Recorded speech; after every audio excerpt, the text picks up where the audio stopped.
Hey, yo, what's good? Welcome to Reflections of a DJ, the R.O.A.D podcast, presented by DJ City. Big shout to DJ City. I'm one of your hosts, DJ Crooked.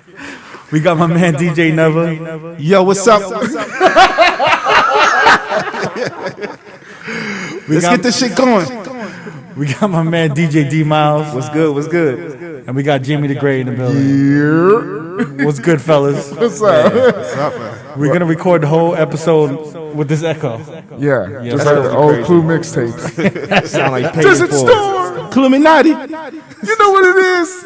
All right, what's good, y'all? How y'all feeling, man? New GCZ. Oh, you took it off. I took it off. You getting carried away. Relax. What's up, man? What's good, man? This is the first time we've been together. Pause. 2 months? March. Dog, March? March Yeah. 14th was the last recorded one. Was it the reset? To get reset Tuesday. The Damn. Tuesday right before it came out. That was our Nostradamus episode. Yeah. That's when you were. Unfortunately, everything came true. Unfortunately. And now we're at Crooked's house eating soups and wearing a mask. Yeah, this is crazy. But with Las Vegas opening up, I felt like it was kind of an appropriate time for us to kind of meet up in person and record an episode together. Yeah. Before we get into the episode, I actually want to announce that we've been working on a special project, which is basically the last time we had a gangbang, right? Pause. Yeah, we had a Zoom gangbang. Yeah, so I mean, basically, when live streaming and Zoom started coming into the picture, I've been kind of racking my brain on how I could interact and like integrate everything into our show. And I want to get I want our listeners to interact. As I started learning more about Twitch, OBS, and just live streaming with, I've been working with Jamie and all the guys. I think we're going to debut a new show, additional show, this Monday, May 25th. May 25th at 7 p.m. PST. Might be 7 or 8 p.m. PST. Yeah. Which is 10 p.m. or 11 p.m. East Coast time. We're going to try to interact with y'all as much as possible and get y'all into the conversations. Get some debates going. Yeah. We're talking about everything. So we'll see how it goes, man. If it goes well, we'll try to do it bi-weekly or weekly, but we'll see what's up. And this won't interfere with our Wednesday episodes. Right. This is an additional show that we're gonna try to experiment with. It's basically the second level to the gangbang. It's just a better way, a better version of the show. Better version. And even though the first gangbang, everybody loved it and they want us to do it again, Crooked put his mastermind hat on this one, and then he developed this upcoming show. Yeah. But that's basically it. Yeah. But anyways, but how y'all been? Everyone's been holding up. Pause. Okay. Yeah, I guess so. Yeah. Hanging in there. Everyone looks good. Never, you look like you've been losing weight and shit. Never look good, man. Yeah, look slim and trim. Hell yeah. Slim and trim. That's a dope word. Slim and trim. Trying. D, you looking the same? As always. My beard's a little longer. Yeah. Oh my God. You know what though? I ain't gonna lie. Like, I feel really good. Like, and spiritually, like, because I haven't had a break from DJing since maybe I started in 2003.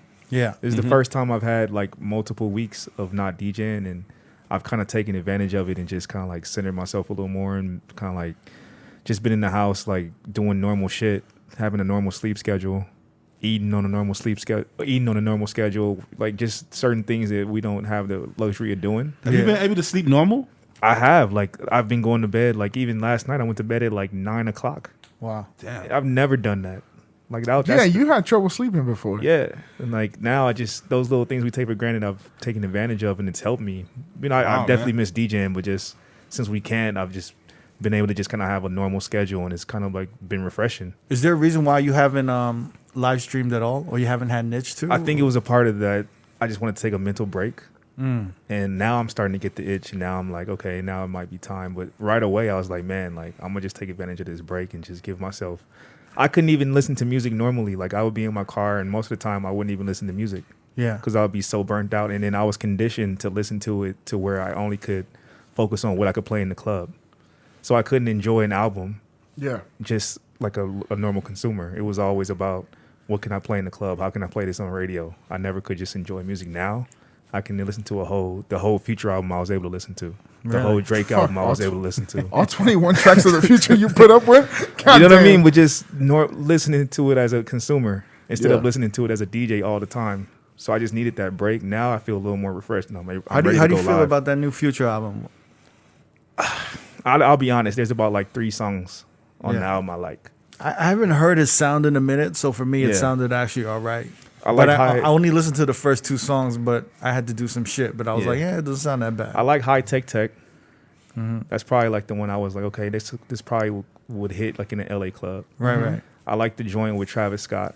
Yeah, that was a good one. Yeah. I still haven't even heard the Drake. What is it? The Dark Lane demo tapes? Yeah. I haven't even heard that. I haven't even listened. I have almost little to no interest to hear like. There's some really music. underrated songs on there. Is Like that- people are sleeping on. Yeah. For real? Especially the Chris Brown record. That shit goes fucking amazing. The D Pharrell is definitely the club. Would have been the club banger if we were able to play the music in the club. That would be the one. I think it was with Young Thug and Future. Yeah.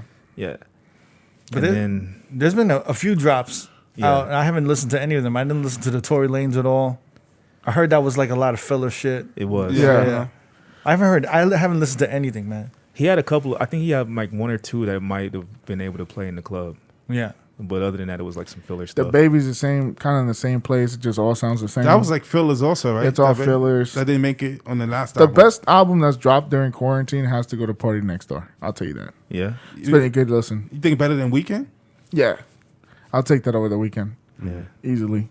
Party Next Door is dope. Yeah, he is. What do you call it? Well, it looks like Vegas is reopening, I guess. They're attempting to reopen. Well, they did like phase 1, right? Yeah. Which is basically small businesses has been opening. Yeah. I think some barbershops have been opening. Yeah. Everyone is social distancing. I personally haven't seen anyone in Vegas wear a mask. Yeah, it's kind of weird. Same Only a thing. few people, man. Like nobody wears that shit. Everyone looks at me like I'm crazy for wearing a Dude, mask. so majority of this quarantine and lockdown, I was in LA. And LA, Mayor Garcetti from LA, he was like really strict with rules and shit. Yeah. So you couldn't go out the house without a mask early on, like the first 2 weeks. Like he got on his shit quick. So when I came back to Vegas and I'm wearing a mask and going to places, people look at me fucking nuts. And I'm like, well, fuck, I feel silly with a mask on, but I'm like, yeah, it's either like you do this or you get you risk to getting the virus. Yeah. Yeah. But I mean, even now, some certain spots won't allow you in without a mask. Yeah. Yeah. Some restaurants also won't let you go in without the mask. Yeah. I don't see the big deal in wearing a mask. Really? Yeah.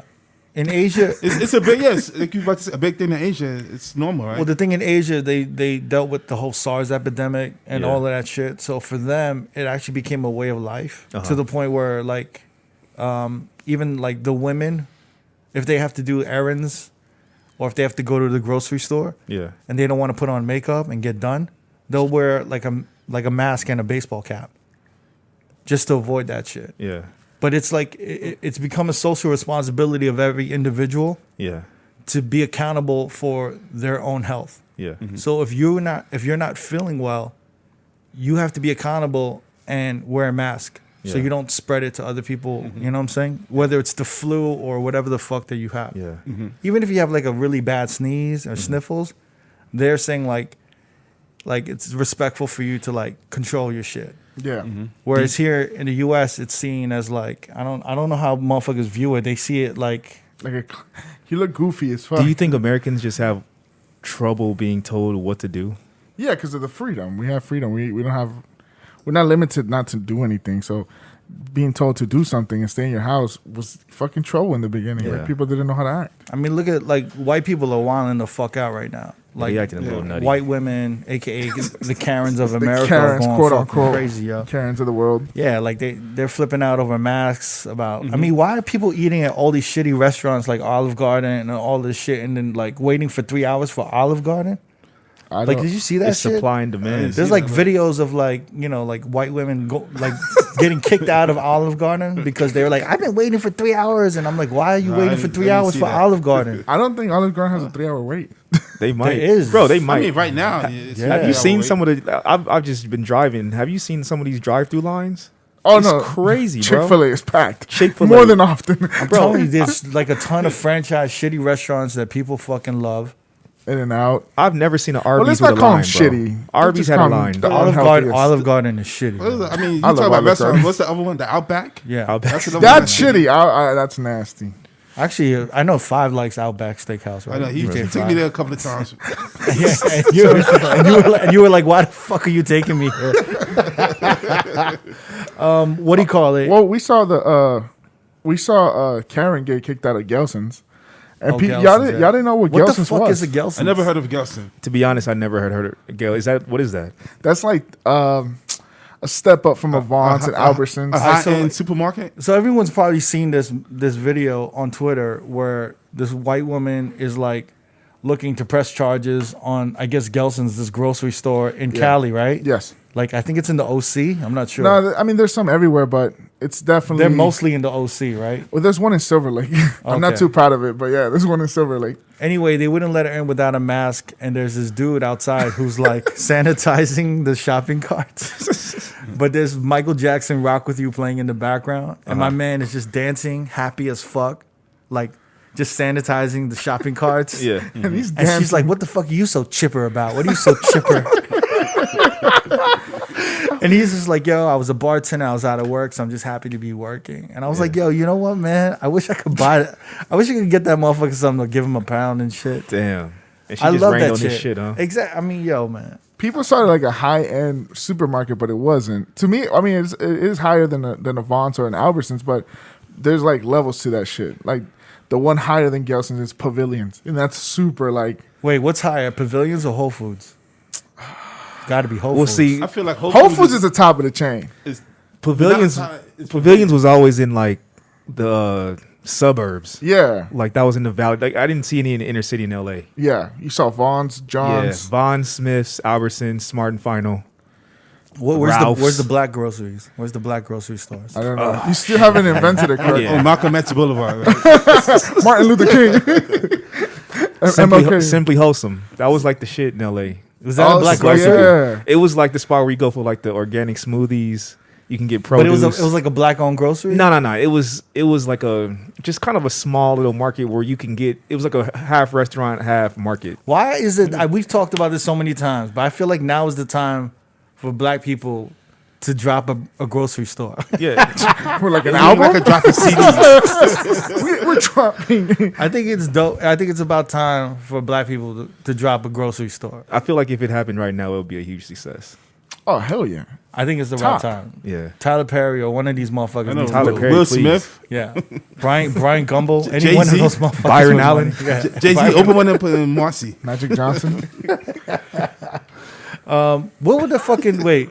So Whole Foods is still top of the chain, though. Yeah, right? Whole Foods is the top of the chain. Yeah. Because in New York, what we have, We had D'Agostino. there's no D'Agostino's. They up closed there, that, though. Yeah. And then there was Gristedes, which was kind of high. It was Yeah. like high end, but now that shit is low end as fuck. Mm-hmm. Yeah.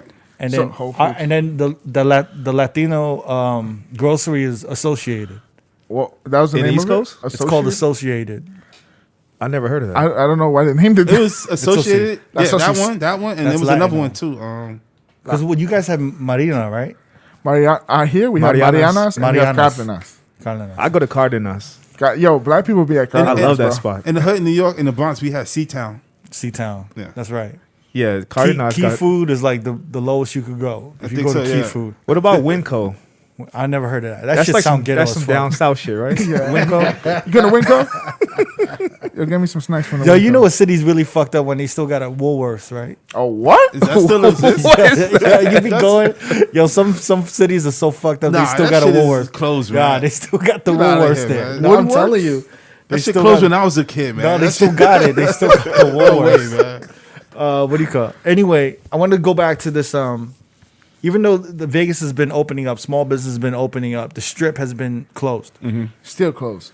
It's still closed, but I think there's only that one CVS we walk by all the time that says, we are open, water here. well, yeah, that's an essential business. Yeah, So- yeah. that's, So that's the uh, only thing everywhere. open on the Yeah. strip, basically. So basically, we've been seeing all of these like kind of pics on Twitter about just like like plexiglass barricades for poker tables. Yeah.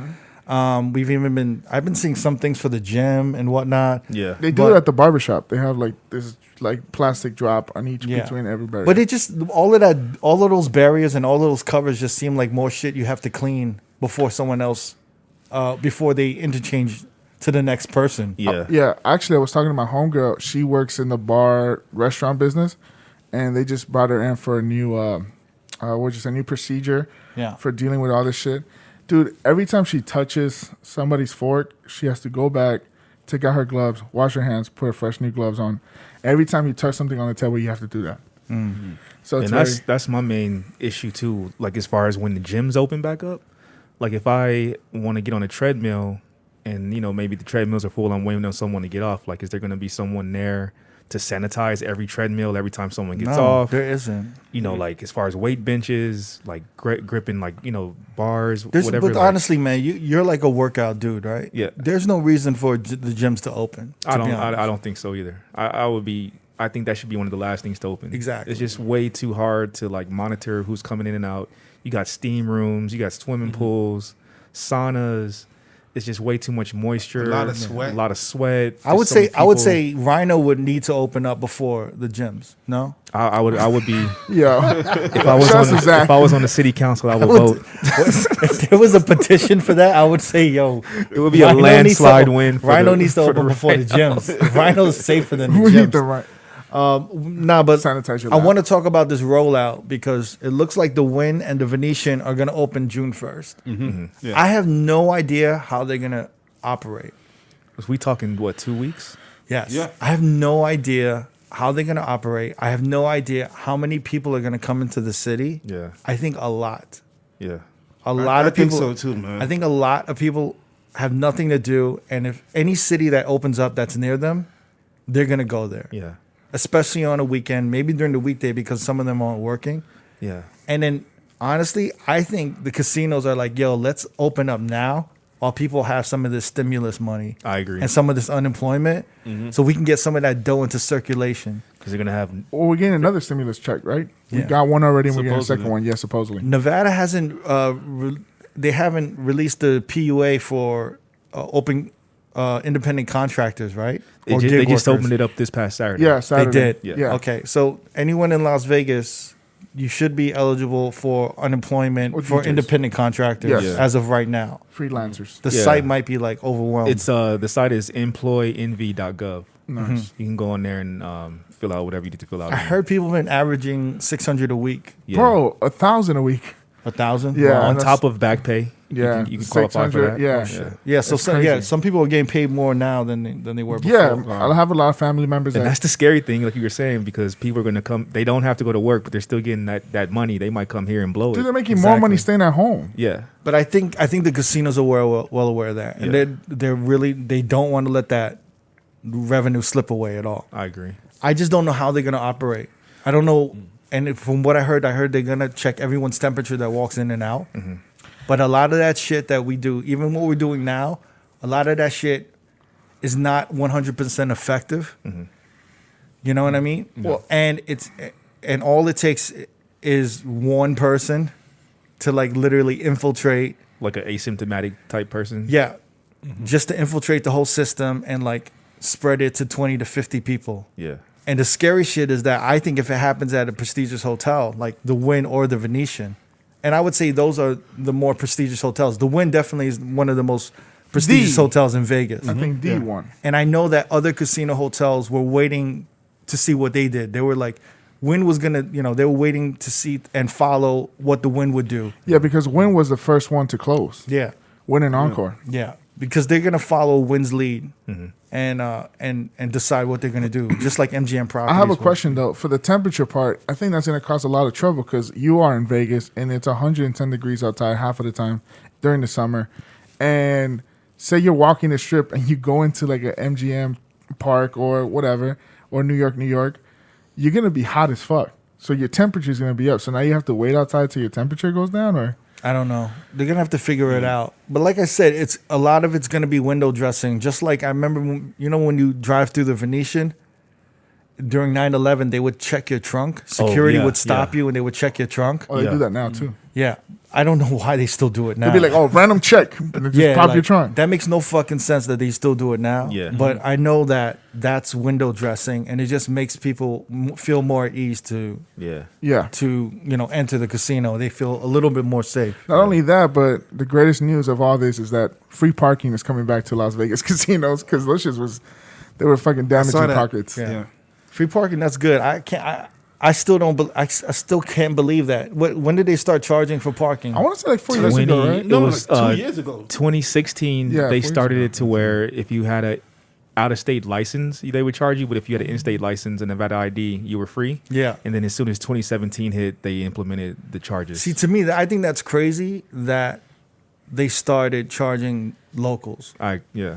And I think that's the downward spiral for Las Vegas in a lot of ways. I thought Like, it you drove got to away- take care of locals. It drove away a lot of local traffic that just wanted to maybe Yeah. go gamble, go to a show. I honestly go think eat. that kind of hurt some of the nightclubs too. I agree. Yeah. And you know, for me, like if I was in a mood, if I had friends in town and I wanted to go like maybe like club hop, Yeah. I had to take that into consideration. Like, yo, I might have to pay $20 here, Yeah. $20 at the next spot. Uh-huh. And so it kind of like stopped me from maybe Exactly. moving around the city as much. Right. You know what I mean?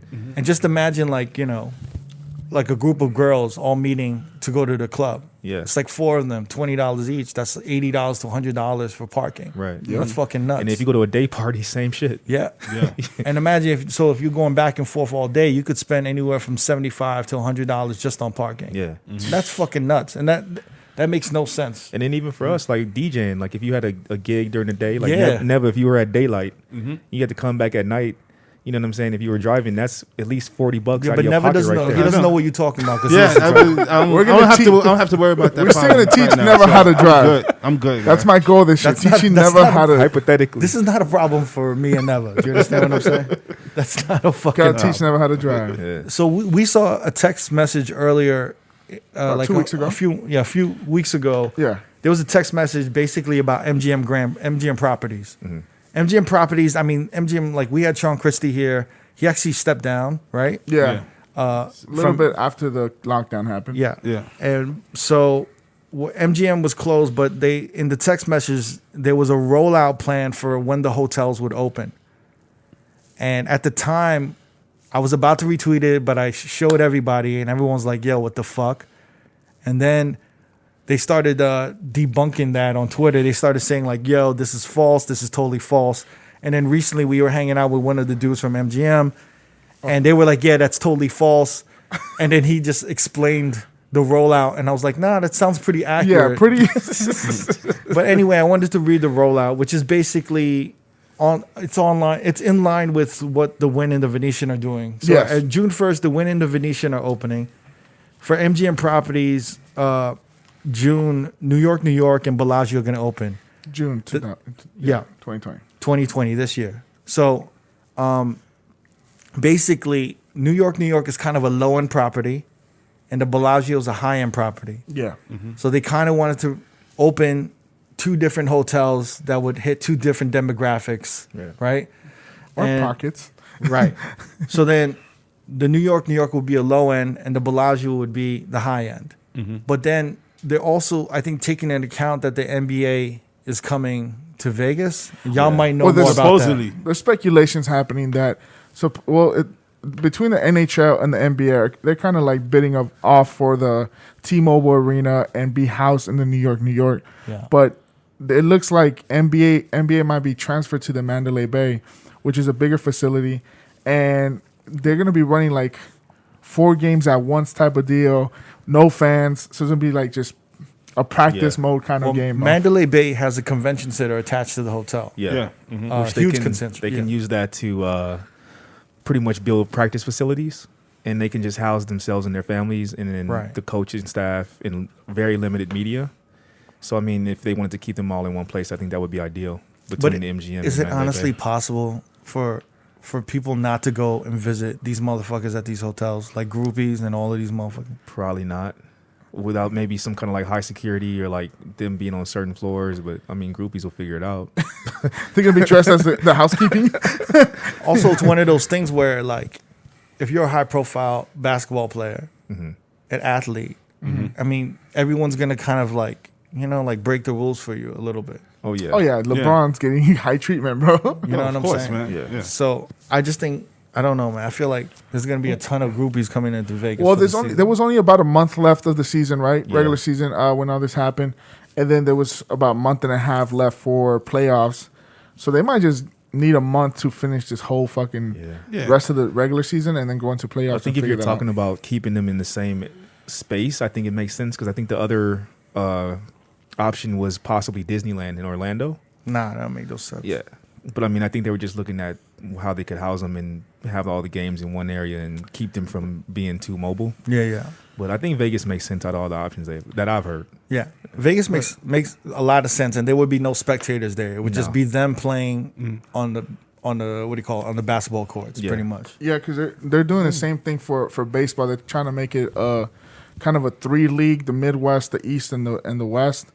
And they're going to be housing people. From what I've heard, it was in Arizona, part of Chicago, and then in Florida. What were they saying that they were going to put in the T-Mobile Center? The NHL. NHL. The hockey. The So thing they- was so that they they were gonna- couldn't. The Yeah, thing go was they couldn't do hockey and basketball because of the ice. They can't be switching it off on and off. Got it. Yeah. And so they had to keep the T-Mobile Arena Strictly ice. strictly for NHL, and then they would Hockey. move NBA to the Mandalay Bay. Yeah. Correct. And people who were the NHL would stay at New York, which is directly next to pretty much Shit, T-Mobile Arena, Yeah. right? Yeah. And now the rest of the MGM rollout, with June being the Bellagio in New York. October would have been Park MGM, which is the new property that they have here. The remodel probably. Yeah. And then January would be the MGM Grand. This is next year, though. Yeah. 2021. Yeah. That would be the MGM Grand in January. In March, April would be next year Luxor and Mandalay Bay. But Mandalay Bay is off the list because obviously they would open sooner for the NBA. Yes. And then August would be Aria. I heard that's the last on their list to fucking Yeah. open. The Aria is the last fucking hotel for them to open. I don't know why, but it's the last for them to open. And then the last one on the list, October, November of next year, 2021, is Mirage. Yep. Damn. Wow. And there's been reports where, I mean, Dre's just did a massive, basically, they let go of their whole staff Yeah. just recently. And they announced, I don't know if they announced anything, but it was rumored that they're not going to open till next year. Yeah, Cromwell's going to be shut down for probably the rest of the year. That was the rumor on Twitter. Yeah. And then there was a Fox News story that came out basically saying that they think nightclubs are done for the next year or two. Yeah. That they probably won't open until 2022. And if so, they might open towards the end of 2021. Yeah. But, you know, I think we called it where we were saying that that smaller venues, bars and lounges, restaurants, those are going to be open. Whether they're going to need a DJ is one thing. Yeah, because they're going to be opening at, 30 to 50% capacity? Yeah. So they're not going to be full. But also I heard if it's getting too rowdy, if it's getting too crazy, if it's getting kind of like a little too turned, the cops have every right to shut it down. And the DJ told me, I'm not going to say in what city, but, you know, a city in Texas, basically he was DJing at, that venue got shut down by the cops. They showed up and they're like, nah, this is a little too turned. It's a little too lit. We gotta shut this shit down. This was recent? Yep. Oh, wow. There's a lot of spots that are opening back up. A lot of DJs are DMing me, telling me that they're actually working now and they're getting their full rate. Really? That's Yeah. good. I was expecting a lesser rate, at least for Yeah. like the rest of the year. Yeah, I didn't expect that shit. Yeah. A lot of motherfuckers here in Vegas are saying that they might move Yeah. because this city's gonna be dead for the next 2 years. 2 A years. year and a half at least. Yeah. I mean, I think that it's definitely going to be a situation where once the casinos open, these lounges are going to see the need for maybe live entertainment, and the easiest route is to have a DJ. But the thing is that you can't just be a lounge to serve liquor. Like serving liquor, if you're an establishment and the only thing you serve is liquor, you can't be open. Yeah. So you got to be because- able to serve food as well. It's a safety protocol as well. Like you can't just have a bunch of random people coming up to a bar. Yeah. There has to be a server in control. There has to be a controlled environment where drinks and food is being served to you Yeah. in a safe way. A bar is not a safe way. Yeah. You know what I mean? There's just too much like infestation at a bar. Yeah. So there has to be a food element. Yeah. It has to be a restaurant. Yeah. So like anything with a food element, I think is going to be okay. So you think like a spot like a Tao, they have a restaurant, right? But they Yes. have like the little lounge DJ booth downstairs. You think they would be open to have that open? Yeah, they'll probably open. But And the just thing is have- like every other table would be occupied. Yeah. So another thing that comes to mind is that are a lot of these clubs going to be Are they gonna make it? Are they gonna, they're not gonna be paying rent. They're taking up, and they're still gonna have to pay that rent. Well, here's the thing: is that they're not gonna be paying rent because there's no revenue coming in, right? And then usually the casinos and hotels, they take a portion of the revenue, and they get rent as well. Yeah. Or some of them have a deal where they just take revenue. So in most cases, the casinos aren't even getting There's rent no money. revenue They're not coming getting. They're getting no revenue from that space. Right. Yeah. So for them, are they going to take the L for 2 years and reopen, or are they going to build something new in there? Or make it into a restaurant. Yeah, replace some of these spots for something else that's maybe more relevant. Yeah. Something that actually is more sustainable in this new environment that we're living in now, as opposed to keeping like, I don't know, these clubs are like usually like what, at least 5,000 square feet or something crazy like that. I mean, that's a ton of real estate. That's a ton of money. I think spots like the Mirage, since they're going to be one of the last to open, would probably, I'm guessing, if I was probably at the head of that casino or whatever, it would take this time to remodel or come up with new ways to generate revenue, whatever the new normal is going to be. You got One Oak that's no longer there. So that was already done deal. So that space is going to be something eventually. They had like some lounges in there. They had a pool. So, I mean, they got a bunch of room to like grow out of it. You know what I mean? I remember there was talk about a property. I don't want to say the name, but there was a nightclub that was doing okay. The restaurant was doing okay, but it was huge. It was like multi levels, and the hotel was like, "Yo, we want to close this shit." Yeah. Damn. Because we want to put like an Hermes here. Oh shit. Or Louis Vuitton, and I was like, really? Like a Louis Vuitton or Hermes makes more than like a restaurant nightclub? They're like, fuck yeah, like. Like everyone, but every hotel has, just about every hotel has a Louis Vuitton shop or Hermes, right? Hermes, yeah, exactly, but the thing is that if you're in a hotel, people just go downstairs. Yeah. If you have wins from a hotel, you go to Hermes and you buy something for your wife, or she buys something for herself, or whatever the fuck goes on. Yeah. And they don't go and give that money to another hotel. So you always want the best shops in your own hotel. Yeah. Preach. Speaking of that, I have a question. So, like, let's say, like, when the Wynn opens, do you think they'll open their shops as well? Yeah. Yeah. How do you think that's going to go? Because put it this way: if you own a hotel, you're going to try to find as many ways as possible to make a buck. Yeah. To earn that revenue. Yeah. And then you're going to analyze those numbers, and you can say which business is generating the most money, and probably invest more into those businesses. Yeah. Yeah. Does that make sense? So that's what they're going to do. They're really going to analyze what's doing well, because the thing is, if there is a limit to, like, if there's social distancing, there's a limit to how many people can play at a craft table now. Yeah. There's a limit to how many people can play at a poker table. So slots might be their shit. Yeah. They might have to make more. They might actually make more money removing a nightclub and putting more slots in there, or I don't know what the fuck, or more games, or more sports betting, or I don't know what they like. What drives more revenue for them? Yeah.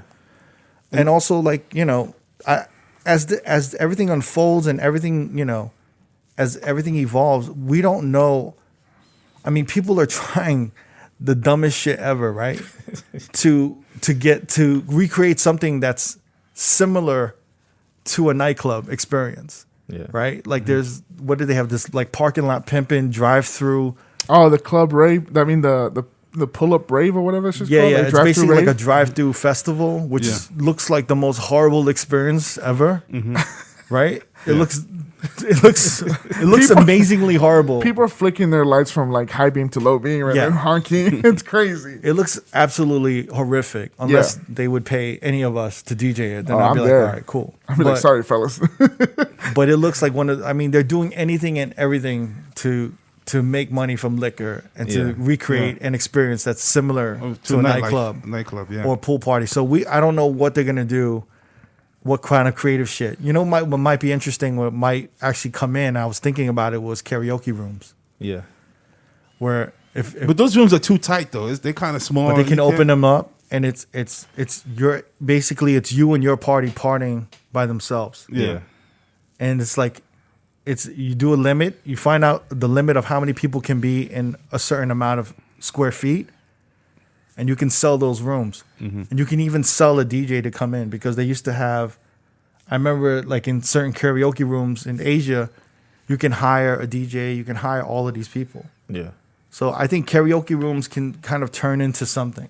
Yeah. Or like, everyone's kind of everyone's trying anything they can to see how they can bring in some I revenue. like how everyone's bending the rules for what they want. It's like nobody's really strict about I mean, shit. that's fucking business, man. Business is all about who bends the rules the best. Yeah. To be honest. No, I was just really curious about the shops because I have a buddy that runs a shoe store out here, a very well-known shoe store, and I was kind of having a conversation with him about what phase they plan on opening, and he said that the owners agreed to do maybe phase 4 because they don't have protocols in place. Let's say, like, if you come into the store and you try on a pair of shoes, okay, like if you don't buy the shoes, what do you do with the shoe? Do you quarantine the shoes? You can't try on shit. You can't try on a hat or a t-shirt. They don't have all those protocols in place. So it's really like sticky and like gray area for like retail shops. Yeah, because they can't be Lysoling shoes. Right. and- They can't do 'cause that. of Like fabric and all people that, yeah. picking up shoes, They looking at can't them on the Lysol. wall. They can't do disinfectant spray or Because shit. the Lysol probably can affect the shoe, the leather of the shoe, the color of the Get the shoe. fuck out of here. But what's the difference between that and going to the grocery store and people still going to grocery stores picking up vegetables and putting it back down? Well, the thing is that the virus can't live on actual food. Mm-hmm. It can't live on like food that we intake, but it can live on plastic, cardboard, didn't know and all that. that. No, Even though in Africa, strawberries have been positive on the So even like the coronavirus. food when you buy like the boxes of like rice and shit like that.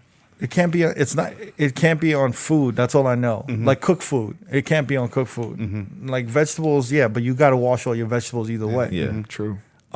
The containers are the problems. That's Just what like I'm if saying. you order, Containers, like maybe milk, like a container of milk. yeah, but when I get groceries, I wipe down everything. You don't? Yeah, I do. Okay, so then it's the same thing. Yeah, it's like, but if I get a delivery in, you know, kind of like the procedures when you get a food delivery in, Yeah. you're supposed to take the container and dump it into another plate. Yeah, But the food itself can't. I think it can't hold the virus. that's what they're saying. Yeah. Yeah. What do you call? Are you guys scared about this at all? About what you're hearing about Vegas? No clubs for almost a year or two. I mean, I think we should be scared. Yeah. I am scared. Not scared, but a little worried and thinking of It's what like- we might have to do. Yeah, exactly, man. Yeah, I'm really nervous because the unknown. You know what I mean? Like I don't know what's gonna happen. Like we're talking about stuff not opening, us essentially not working for the next year. And this is how we get our money. It's Yeah. like- Would you guys be comfortable getting a 9 to 5? I think out of survival for sure. I've done it before. If I have to do it again, yeah.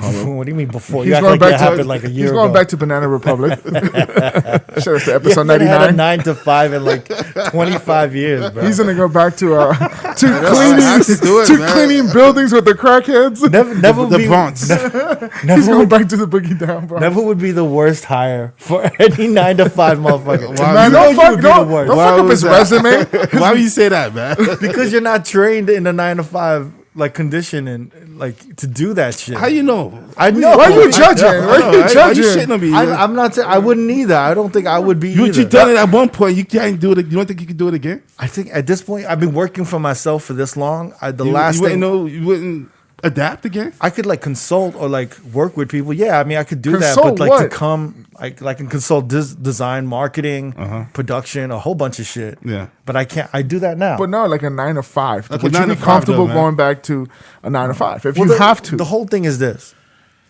Businesses are learning more and more that they don't need to open huge corporate offices anymore because everyone can work from home. Yeah. Right. I mean, Twitter just announced that all their employees can literally work from home for the rest of their employment. yeah. Wow. Yeah, but think about that. All of this offices, all of this real estate, that's going to go down in New York, especially. All these people in offices in Wall Street not coming into work, right? Not all of these toxic gases and CO2s from cars and transportation, just like destroying the environment. Yeah. Especially in LA. Everyone working from home. Yeah. I mean, that changes the playing field altogether. Yeah. You know what I'm saying? I've even seen pictures from LA of the environment with the smog, of Yeah. how much better the air quality looks. Right. Just in the last month or two, just from people not traveling to and from work every day. I think there were chefs announcing that like tuna is back. There was like a tuna was like disappearing I didn't from hear the about this. oceans and shit, Really? and they're beginning to emerge again. Wow. Oh, Yeah. this is what I read. Global carbon emission dropped 17% since the COVID lockdowns. Yeah, Yeah. So I've even seen more insects flying in the air. Yeah. I mean, I know 9 to 5 is like my brother's girlfriend. She's a storyboard artist. Mm-hmm. She worked for The Simpsons and what's that other one? Shit. oh fuck, you just told me American Dad. American Dad. Yeah. And she used to have to drive almost an hour and a half there and back. 3 hours a day. Yeah. Oh, okay. And So you 3. know what I'm yeah. saying? Like, imagine taking a shower, getting dressed, dealing with traffic. That's like 3 to 4 hours a day, if not. And that's a if not normal. more. That's a normal thing in LA. That's a Well, normal yeah. thing. I used to And- drive from Silver Lake to Fairfax, and it would take me about an hour going back home, and then about 40 minutes going to Fairfax. It's So, exhausting. It's draining. It just Yeah. like fucks up your whole week. Like you don't want to do anything. And now she's like, she's in heaven. Yeah. and I was doing that 5 times a week, so 10 hours in a car. Yeah. And that's just me. How's traffic been though for you, Jamie? Because you going to LA and Vegas. You going back and forth. The way over there's everything is empty in between the states and the cities. But in LA, sometimes it gets congested, which is really weird now, but it's like for 5 minutes. There's actually been more traffic in Vegas than in LA, to be honest, that I've been experiencing. Yeah. Wow, I would never thought. Yeah, never in my life. But yeah, it gets a little bit more congested out here. I don't know if it's because the smaller the city and less roads and shit like that. But yeah. I mean, honestly, y'all would be able to work a 9 to 5. You could show up at 9 If and I then had- leave at dude, 5. If Yeah. I had to do it, If I had to, would do yeah. it. Dude, and then when you get your paycheck, you'll be like, yo, this is yeah, but it's part of it. It's like you gotta survive. You Sometimes gotta do what you gotta do. man. my Yeah. my whole thing is that you have to really be self-aware of what your skill sets are and what your values are. Yeah, Yeah. but Kirk, what if those skill sets or if your values don't land right now? No, You gotta work with what you got. It's all on how you place and value yourself and how you and sell yourself to whatever market you're selling yourself to. You understand what I'm saying? Like I don't need to like do consulting with design or marketing at all, but I have the knowledge to do that. And there's so many companies that don't have it at all. They don't know what to do. Yeah. Especially now in this market with clothing and merch. A lot of these companies used to outsource overseas. That's done. Now it's all domestic production. Yeah. All my homies and everyone I know with manufacturing companies in LA, they're swamped. Because Really? all of these clothing brands are coming in them. Are like, yo, we don't know we don't know how to make shit except overseas, and there's no capabilities now.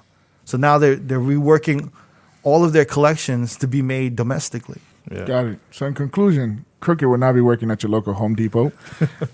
No, I just don't think it's. I don't think it's. I don't think it's realistic. I can't see it happening with Okay. the knowledge that Never has with music, and nightlife, and all of this shit. For me to see him working a 9 to 5, doing some like regular ass shit, I wouldn't hate on it at all. But I feel like he wouldn't be utilizing some of his You'll talents. definitely give him that stripper talk like, you're better than this. Yeah. You deserve more. Why are you here? Why are you at Staples, Nev? Why? You're worth more than $12 an hour. Yo, so the little gigs that are out there, I've been seeing motherfuckers getting live stream gigs. Yeah, that's the newest That's a shit new right now. thing. That's the new normal. Usually it's usually with a corporate sponsor or liquor sponsor behind it. Coca-Cola, because- Jack Daniels. So Yeah, on and so they're forth. the Red only Bull. any liquor sponsor, any type of outside sponsor, so that the nightclub or whatever the DJ can get paid and get some type of Revenue, compensation. compensation. But it seems like the little gigs that are out there are only available for one DJ. One DJ only. Give me the echo. Let me give him his intro. Who's the DJ? Nice. And his fedoras. Are we allowed to hate on D Nice yet? Not yet. I don't know, yet. man. 2 more months. It's on the baby. way. It's on the way. It's on the way. I don't want to hate on him, but it's just like He's such a nice guy. Dog, He's Yeah, man. yeah, he's the nicest and guy. and he's so deserving of everything that's happening. yeah, everything he went through. But come on, we can hate a little bit, man. No, not yet. Let him keep winning. Even though, like, I know motherfuckers are angry though. A I lot know of motherfuckers DJs are be mad angry. right now. I've man. met D Nice once, and he was the nicest guy in the world. Yeah. So I'm You not always gonna, talk about that too, yo. Yeah, I met him once. We was at the Puffy party. We were watching Mary J. Blige perform, and he had he had a little thing with him. And my big ass was standing in front of this nice looking woman, and I looked back. I was like, "Oh, here, step in front of me." And he was like, he leans over and he goes, "Give me the echo." He leans over and he goes, Nah, you don't get no echo for this shit. Fuck out of here. "What a hater on D Nice." And he goes, "That was pretty smooth what you did there. Respect that. Your mother raised you well." I was like, oh shit, okay, thanks. And then I was Thank like, you, oh, D-Nice. you're D-Nice. He's like, yeah. I'm like, okay, cool. Yeah, But yeah, you can't hate on him. He's a nice guy, and he's You just doing what he really loves. can't hate on him. When I saw him in the interview with Oprah, I wanted to. I ain't gonna lie. Look at this pretty motherfucker. Like, God damn, man. Oprah, giving up the cheeks to D-Nice. Yo, he just announced that he was the recipient of the Webby Award. He's a Webby Award The, winner. the artist of the year. The artist of the year. The Webby Award. We halfway. What the fuck is a Webby Award? I remember it started like 2010, but it was mostly for like YouTubers and stuff like It's that. like for internet. Okay, yeah, internet appearance. so he won. He's the winner of a Webby Award. He was on Good Morning America.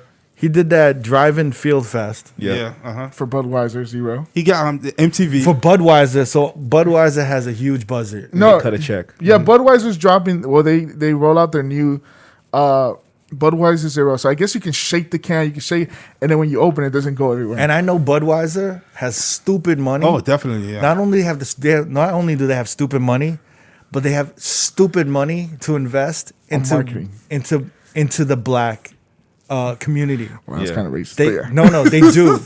Come on, black people don't drink Budweiser.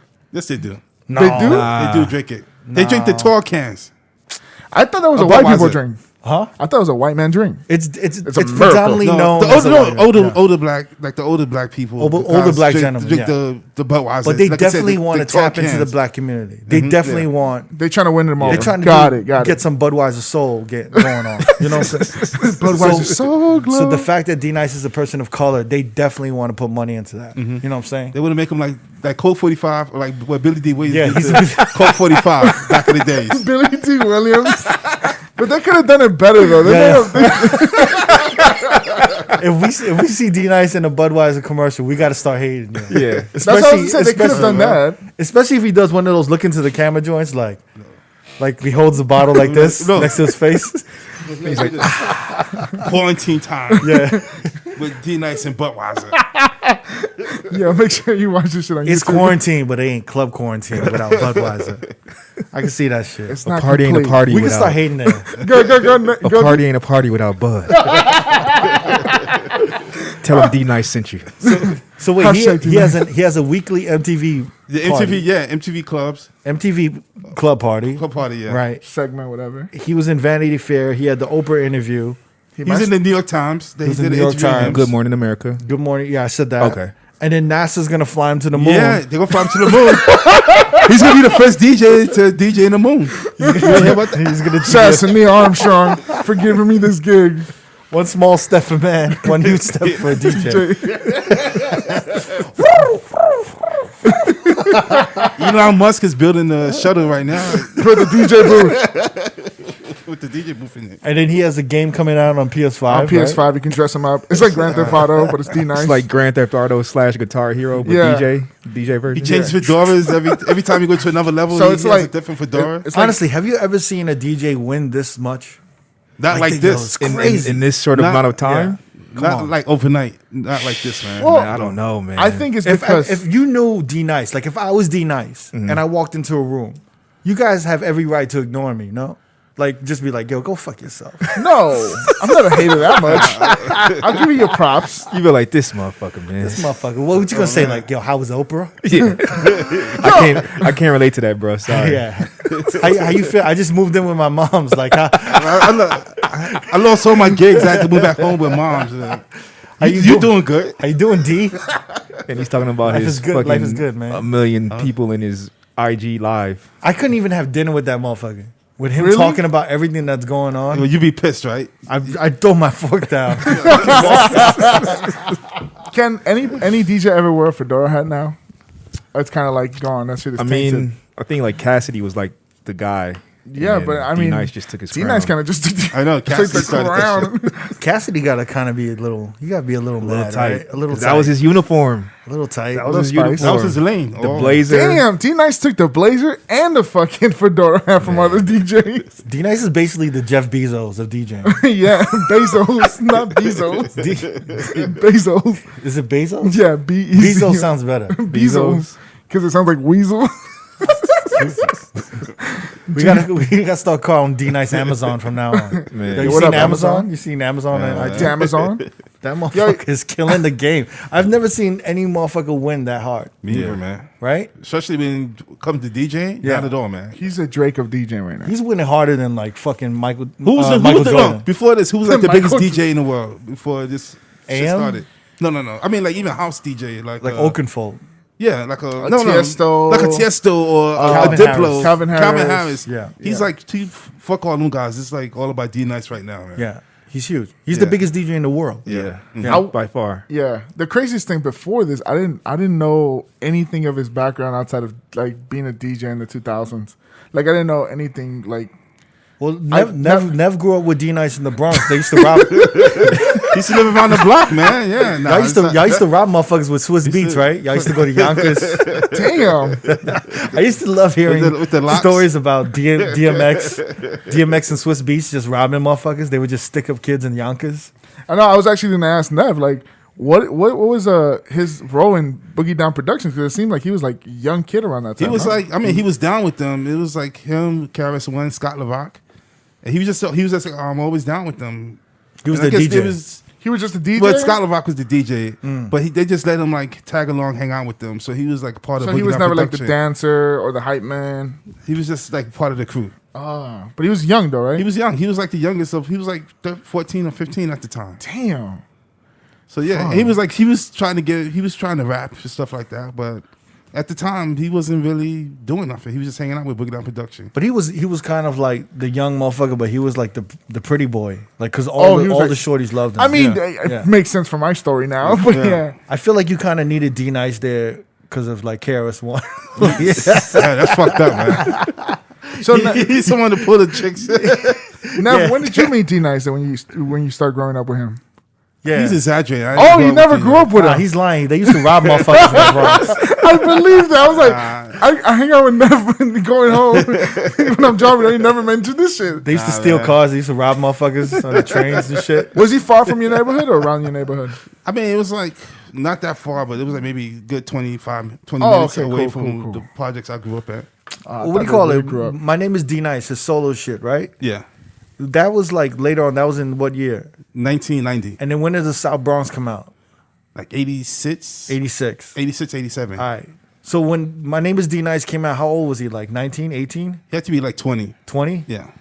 That's crazy. And then BDP kind of broke up, but they stayed together like when Scott LaRock passed away. Rest in peace. After Scott LaRock passed away, they kept the name going, Boogie Down Production. It wasn't until like maybe after 3 albums later, Karis One just decided to like Go solo. Yeah. Yeah. And then what was his first solo joint? A Return of the Boom Bap. Okay. Remember? That had, was the first Karis One album. I thought Out of Here was on the album before that. It had Sound of the Police. It had all of those like Okay, rework. Yeah. Remember so that? So that was definitely the first Karis One solo album. That was the first one. Where Yeah. he left the Boogie Down Production name behind and just started using Karis See, One. in my head, I thought they broke up when Scott LaRock passed away. They kept the name going. How did he pass? Actually, D Nice was the DJ. When After Scott LaRock died. passed. Yeah. Ah. Yeah. See, Because you remember you saw the movie I'm Gonna Get You Sucker? yeah. And Boogie Down Productions was in the end of the movie. Yeah. And Because D Nice had the turntables around his Yeah, neck. because I always thought that was cool at the time. I was mad young, but I thought it was cool that D Nice had this like mobile DJ setup. Yeah. Yeah. Of course Yeah. you did. Yeah. Jamie, you see that movie? I never saw it. Never. What? I never seen it. Now we're gonna have movie night, guys. Wait, you never seen I'm Gonna Get You Sucker? I swear. That's what Keenan Ivory Wayans? Yeah. You don't know what you're I missing, know the man. movie, but I've never seen it. I'm When did bugging. that come out? 89? Oh, no, I was born that year, guys. I may have like cried. I was laughing so much. Yeah. Oh, it's funny. Yeah, It's man. fucking Yo, hilarious. is It's what's that basically- dude? Is Robert Townsend in there? He's No, not in there, no. No, but that whole movie is a satire on like blaxploitation movies from Yeah. the 70s. Is there a scene where a dude had like an afro and it like dried up? No, that was Robert Townsend's Hollywood Shuffle. Yeah. That's what I was thinking of. But yeah, I've never seen that movie, man. Yeah. So like he became the DJ when Scott LaRock passed. Yeah. How did he pass? Did he like health issues or? Who, Scott LaRock? Yeah. You don't know how Scott LaRock passed? No. Bro, I'm telling you, I don't know any He of got this. got This shot. is like he got nearly shot in all the of- head. He got shot in the head? Yeah. It's like What fucking the sad. fuck? It was like some shit went down with D Nice and some guys in I forgot what projects it was, but he got jumped. He calls But it was over a girl, right? it was some chick, yeah. Damn, it sucks. So he called Scott. Well, he called KRS-One, Scott LaRock, like, yo, this shit just went down, whatever. For like backup. And they was like, yo, we coming to get you. So they went to the projects to look for D-Nice to get him. They got it, and they was looking around to see who jumped him. They went to confront the guys that did it. Mm-hmm. And then one thing led to another, and then one of the guys from Boogie Down Production, Robocop, he got into a fight with one of the kids in the neighborhood. Mm-hmm. So after that went down, somebody ran to the roof and started shooting at them. Shit. So they came, they drove in their Jeep. That's how they got there. So when they started shooting, they went back, got back in their Jeep, and they drove off. And then they realized Scott LaRock got hit until like later on they looked and saw that he was like slouched down and that he had a bullet in the head. Damn, fuck, that's crazy. And Scott LaRock was KRS-One's brother, right? No. Wasn't? No. Okay. He said, I feel like when they first met, Scott LaRock was a counselor at a homeless shelter, and KRS-One was homeless at the time. Oh, wow. And that's how they hooked up. This is good history. I never knew about this shit. I thought they were brothers for some reason. No. It's one of the saddest stories. Like, he was probably one of the first DJs that passed, right? Kind of one of them. Because everyone would be like, rest in peace, Scott LaRock. Kind of up there, yeah. Yeah, everyone would just acknowledge him as one of the DJs that passed. Yeah. And, and then at the time, the Criminal Minded album had just came out. They wasn't even signed to Jive Records yet. Oh, wow. So they didn't really blow up. Well, they got their names out there right after Scott LaRock passed. Damn, it's fucking crazy, man. I feel like most people on the West Coast don't know that story, let alone know that D-Nice was a part of BDP. Yeah. You know I mean, BDP's catalog, and people don't talk about it enough, is probably one of the best catalogs from the 80s. Really? It's got to be definitely. up there, yeah. The 80s and going into the 90s. Yeah. KRS-One's solo career in the 90s, especially with Return of the Boom Bap. That shit, step into the... That's when he first worked with Premier and all of these outside producers. He was just killing the shit. Yeah. He used to do all his productions himself. Yeah. And then, they were like one of the top 80s. I would say I would put them in the top 10, In like the 80s groups. Top 5, man. Top 5, yeah. 80s group, just hip hop or Hip-hop, just hip-hop, general? yeah. Okay, Yeah. cool. Yeah. Hip I hop. thought in general I was about to say fuck. Not general. Yeah, it's like hip hop. Why would we never hear about this shit? Yeah. It's like NWA. Wow, Run you DMC. put them top 5? Yeah. Really? Well, maybe because I'm from the Bronx and they from the Bronx. Yeah. And he grew up with him. But All right, now I'm curious. What's your top 5 80s hip hop musician, artists or whatever? X. I have to... I can tell you, Run DMC. Yeah. I can't tell you off the top of the head. Well, just But I'm definitely not gonna hold you to like what you say. Okay, Run DMC, Beastie Boys, Big Daddy Kane, Boogie Down Production, and Eric B. and Rakim. There you go. All right, that That's makes a solid sense. ass list. Yeah. No NWA in that list. You wouldn't put LL in there? Huh? You wouldn't put LL in there? He'll probably be number 6. Yeah. What about Right behind Slick him. Rick? Ooh. He'll be in the top 10. Really? Slick Yeah. Rick. I mean, there's names I didn't name, like Public Enemy. That's True. true. Oh, man. Or NWA. Damn. Bismarcky. Oh yeah, oh man, you Did you would say have put you said Bismarck? Kane? Did you The say Jungle- Kane? I said Yeah, he Kane. said That was in Kane my top 5. Okay. Yeah. Jungle Brothers. Yeah. That's some fuck. That's a tough. hard. Yeah, it's tough. Yeah. After he mentioned all, I would put Rakim in there. Yeah, for sure. That shit is crazy. What do you call it? Speaking of 80s, have y'all been watching? I mean, everyone's been watching The Last Dance, right? Yeah. Oh yeah. Yeah. Hell yeah. I've been waiting to talk about this shit with y'all. Me too. I've been avoiding Any the group conversations. chats. I want to really deep dive into this shit. All right, go ahead. And you know I'm not a sports dude, but I was a sports dude in the 90s. Well, you just recently 80s. caught up to all the fucking episodes because you didn't start it when everyone started. Nah. You binge watched it. Yeah, pretty which is much. good. That's which smart. is good. 'Cause Yeah, I was waiting every Sunday for the last 5 weeks. I know, yeah, man. That was tough. Nah, I watched them all in the first week. But Jamie, you sent us like 1 through 8. Yeah, in the And first not, week. not the, after the 8 one, that was it. But they was like, no, there's a 9 and 10. Well, I'm you like, know what? Originally, it was supposed to be 8. And I was think it? I was reading something saying that because it got so popular and because because of everything going on with no sports, they added 9 and 10. Oh, no wonder. So 9 and 10 was actually being recorded when they started episode 1. Oh, wow. And it was all being Oh, no wonder they recorded did and that. edited. So originally it was supposed to be 8 and then they extended it to okay. 10. Yeah. Yeah, I didn't get those 9 and 10 episodes. But yeah, no, I saw it the first week. It came out. I saw 1 through 8. And then I had to wait till this past weekend to finish it off. I think it's funny because everyone keeps talking about Jordan. Like, this is a Jordan documentary, and it was a Bulls documentary, Yeah, I in my agree. opinion. It was just narrated by Jordan. It was more of a Phil Jackson documentary, if you really want to get into it. No, Nah, I think, it was more I think it was a Bulls documentary, but obviously Jordan was The main you know, focus. the main bull. Yeah, The Yeah. main ball. the guys that filmed everything, they had over 500 hours Yeah. of footage, which is, I mean, that's incredible. Actually, what We only got 10. Jesus Christ. what motivated me to watch it was I was talking with Ross One, and he knows the director, Oh, okay. and he actually Subtle flex. here's actually a pretty cool story. At one point, they sampled The LO song? yes. At one point, they sampled "I'm Bad." Right, and that was probably like one of the best scenes, right? When Jordan was coming out and they were Episode playing 2. "I'm Bad," Yeah. but there's no "I'm Bad" instrumentals. So the director hit up Ross One like, "Can you find me the instrumental?" And Ross was like, "I can't. There is no instrumental. Like there's There nothing." wasn't no instrumental on the 12-inch? Nah. And then they were like, he's like, "But here's what they sampled, and see if you can find a producer to recreate it."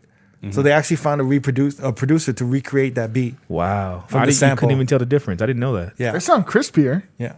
I mean, like you could fucking tell. Shut up. I know, man. right? It sounded better. Yo, but I ain't gonna lie, like He's a that's sound aficionado. I'm a sound engineer. Fuck when me. I saw that scene, I like that music was just so perfect. Yeah. Like it was like Jordan's coming out party. Well, all the music in that whole. But you know what's so funny? documentary was You know, perfect, right? Jordan wasn't a fan of hip hop. Yeah. Yeah. We heard that That's the all irony. about that. Shout out to Nori. What were you telling me about the Kenny Lattimore shit? There was a scene in the, on the show where he was like bobbing his head on the bus, and someone was like, "Yo, what's that you listening to?"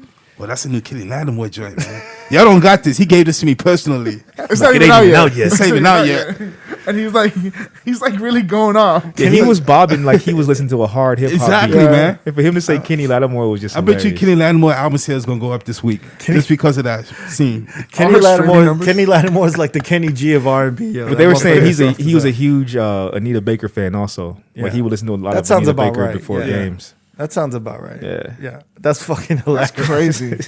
Actually, I wanted to ask y'all a couple questions because there was so many characters and there was everyone had like such an important role, Yeah. a positive role and a negative role Yeah. in the whole thing. And I couldn't help but think about my life experience and like in business and in my personal life, how all of these people in the documentary, they still transcended to like certain people in my life as well. And I wanted to know who you guys related to the most in that whole documentary. Kind of related to Pippin. You did. Yeah. Why do you say that? I mean, he was like, I don't know, I feel bad for him because he wasn't getting the recognition he deserved to get. Yeah. And he was playing just as good as Jordan. Of course, he shouldn't be making as much as Jordan, but Yeah. it was like the sixth man was making more than him. Or the Chicago The Bulls. at the time. ninth man was Yeah, making so exactly, much man. Well, he was 122nd paid, like worst paid athlete. Yeah, in man. that, during that time. Yeah. He was the number 2 player overall. Yeah. Actually, I thought Pippin really, he angered me a lot In what way? Why? in a lot of ways. Okay. Number one, not knowing his self-worth, right? Jordan always had belief in his abilities and his talents. And I think Pippin went the safe way. And if you go the safe way, you pay for it. Yeah. And he would be in interviews. When they're interviewing him, he's like, my day will come. I'm cool with what I have. Yeah. Obviously, he wasn't, but he kept saying that shit, right? And he just never communicated anything. He never communicated that he wasn't happy with that pay. He never communicated that he wanted more. That's true. Yeah. He never did anything. He kept it to himself. And then when it exploded, he let the team down, and it was like completely selfish. Yeah. You know what I'm saying? So he became the team's weakest link at some of like the most pivotal moments of the team's history. Are you talking about that time where he sat out, that last shot? Yes, and then also I just feel like that was the only time though that he when he dropped. chose to take the surgery later, Yeah. Yo, not caring, he chose to take that. I don't know what surgery it was. It was a He had a ACL. knee surgery. Yeah. He could've could did have it- taken that did it knee during the surgery during the summer. summer. During the summertime, yeah. He decided to like literally torture the team by sitting out for multiple months, and then have them have to deal with him and Jerry Krause going back and forth in the bus, Yeah. and just creating this negative energy everywhere. Yeah. And for me, I'm like, yo, that's so selfish. Number one, and it's just like it's just pride, yo. And Yeah. I fucking hate proud motherfuckers who just like who do stupid shit like that. To me, it really got me angry. Because your- in the end, it's like no matter how much of an asshole Jordan was, it was for the good of the team. Yeah. It was for the, like, if he was up your ass, it was for the good of you. You know what I'm saying? He wanted to win no matter what. Yeah. And here's a dude who's the nicest dude, but he let the team down. To me, he let the team down the most. Yeah. I think to your first point, when you say realizing his self-worth, Yeah. I agree with you. And I think that especially like us being all minorities, Yeah. sometimes we downvalue our self-worth. And I think sometimes we're just happy to be there. And I think him coming from a really, really small town, from a poor family, Yes. he probably didn't even have NBA aspirations. He went to a small college in Central Arkansas. He was just happy to be in the NBA. And I think him just being a part of the club, he was happy in that role. And then he didn't even realize what his worth was, but others did, like Jordan and Phil. Yeah. And I think that hurt him by signing that contract. He had 18 million over 7 years. Yeah. That's crazy. $2 million a year, basically. Yeah, $2 million a year, where you got dudes that are not even half as good as you making double the money.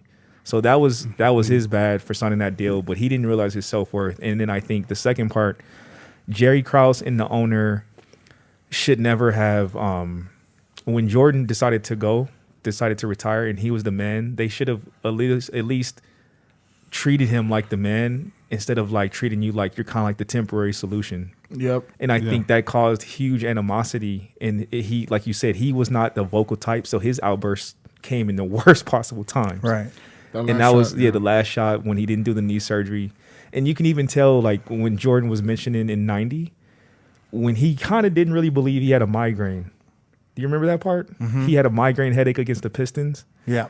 And Jordan was like, oh, if he has a migraine, he has a migraine. It was like almost Jordan didn't believe he had a migraine because I think Pippin said he went blind, he couldn't see, so he missed Game 7 and ended up losing, which would have sent him to the finals in 90. Yeah. Yeah. So all those things, I almost felt sorry for him, but in a way, even in the midst of feeling sorry, you still don't, in the heat of the battle, you don't let your team down. Right. And so I agree with Crooked on that instance, because it's like you're in the heat of the battle, you got guys fighting for you, battling y'all in war together. You don't just cop out. And I think he's better than that, and I think he probably really regrets that decision to this day, and it probably haunts him.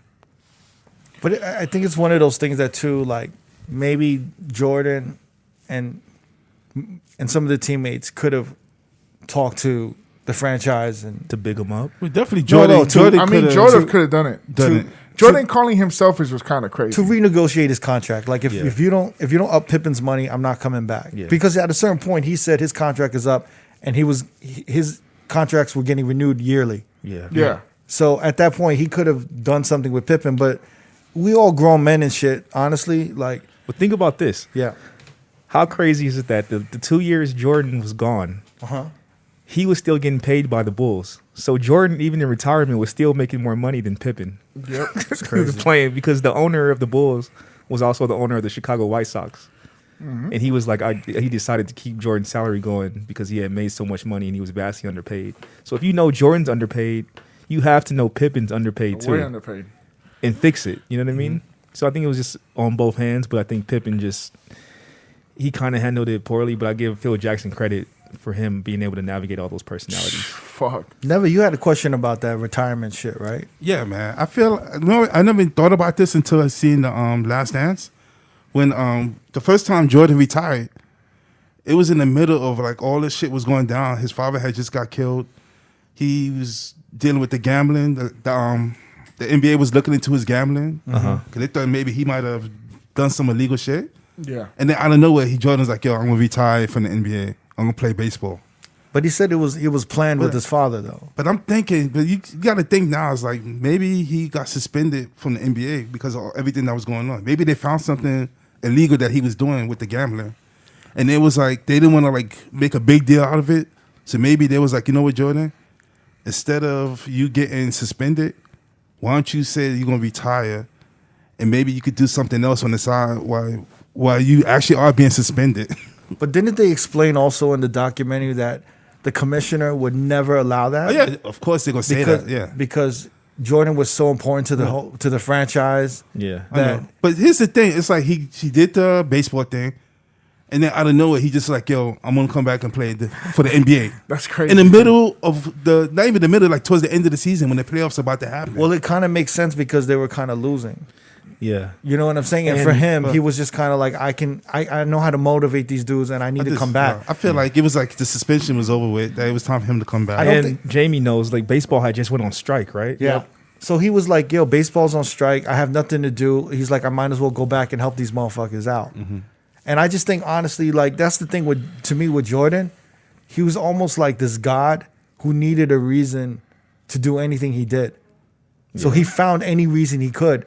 He was like, whether it be petty or significant, like his father, like his father on Father's Day is inspiration. That's motivation. Yeah. But if you were talking shit or gave him a bad look at a restaurant, that was motivation. Bro, he you made understand up what I'm shit. saying? Everything was motivating. Like even when Karl Malone won the MVP, No, but I that thought- motivated him to win that No, championship. it was so nuts that when he said that one of the players from the Bullets was like, yo, nice game, MJ, that he took that and that was his motivation to kill them off the next night. Don't you think it's like kind of like a god who has all this power? Yeah. And he doesn't unleash the power unless someone tests him. Yeah. But That's how I looked at it. Like he doesn't have any motivation. He knows he's the best. Yeah. He knows. So he has to create motivation. So he has to create these like fictitious motivations in his head. Yeah. kind of crazy. To tell him like, all right, now I got to turn it on. Now like you asked for it. I love the pettiness, like Yeah. the Jordan pettiness. That's great. It's Yeah. so good.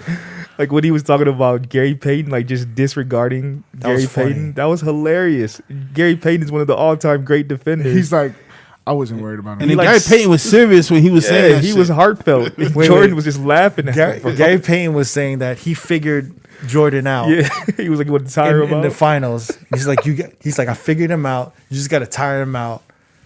And then Jordan was looking at that footage, laughing, and he went, the glove. He said, the glove. He goes, I didn't have no problem with the glove. I was like, God Like, damn. he didn't even address him by his name. the glove. I actually wanted to go back really fast. You guys really thought that it'll be more of an impact if Jordan kept playing those 2 years than him retiring and then coming back? You don't think the commissioner saw more worth of him leaving and then coming back than just staying? No. You know what? Maybe they was thinking Who they take was, that- they who was take tired that of Jordan. gamble? Maybe they was tired of him winning. They was like, damn, this dude, he gonna like win another championship. Let another team have a chance. They would never think like that. I don't know. I was thinking, If no, someone's I don't winning, think that one.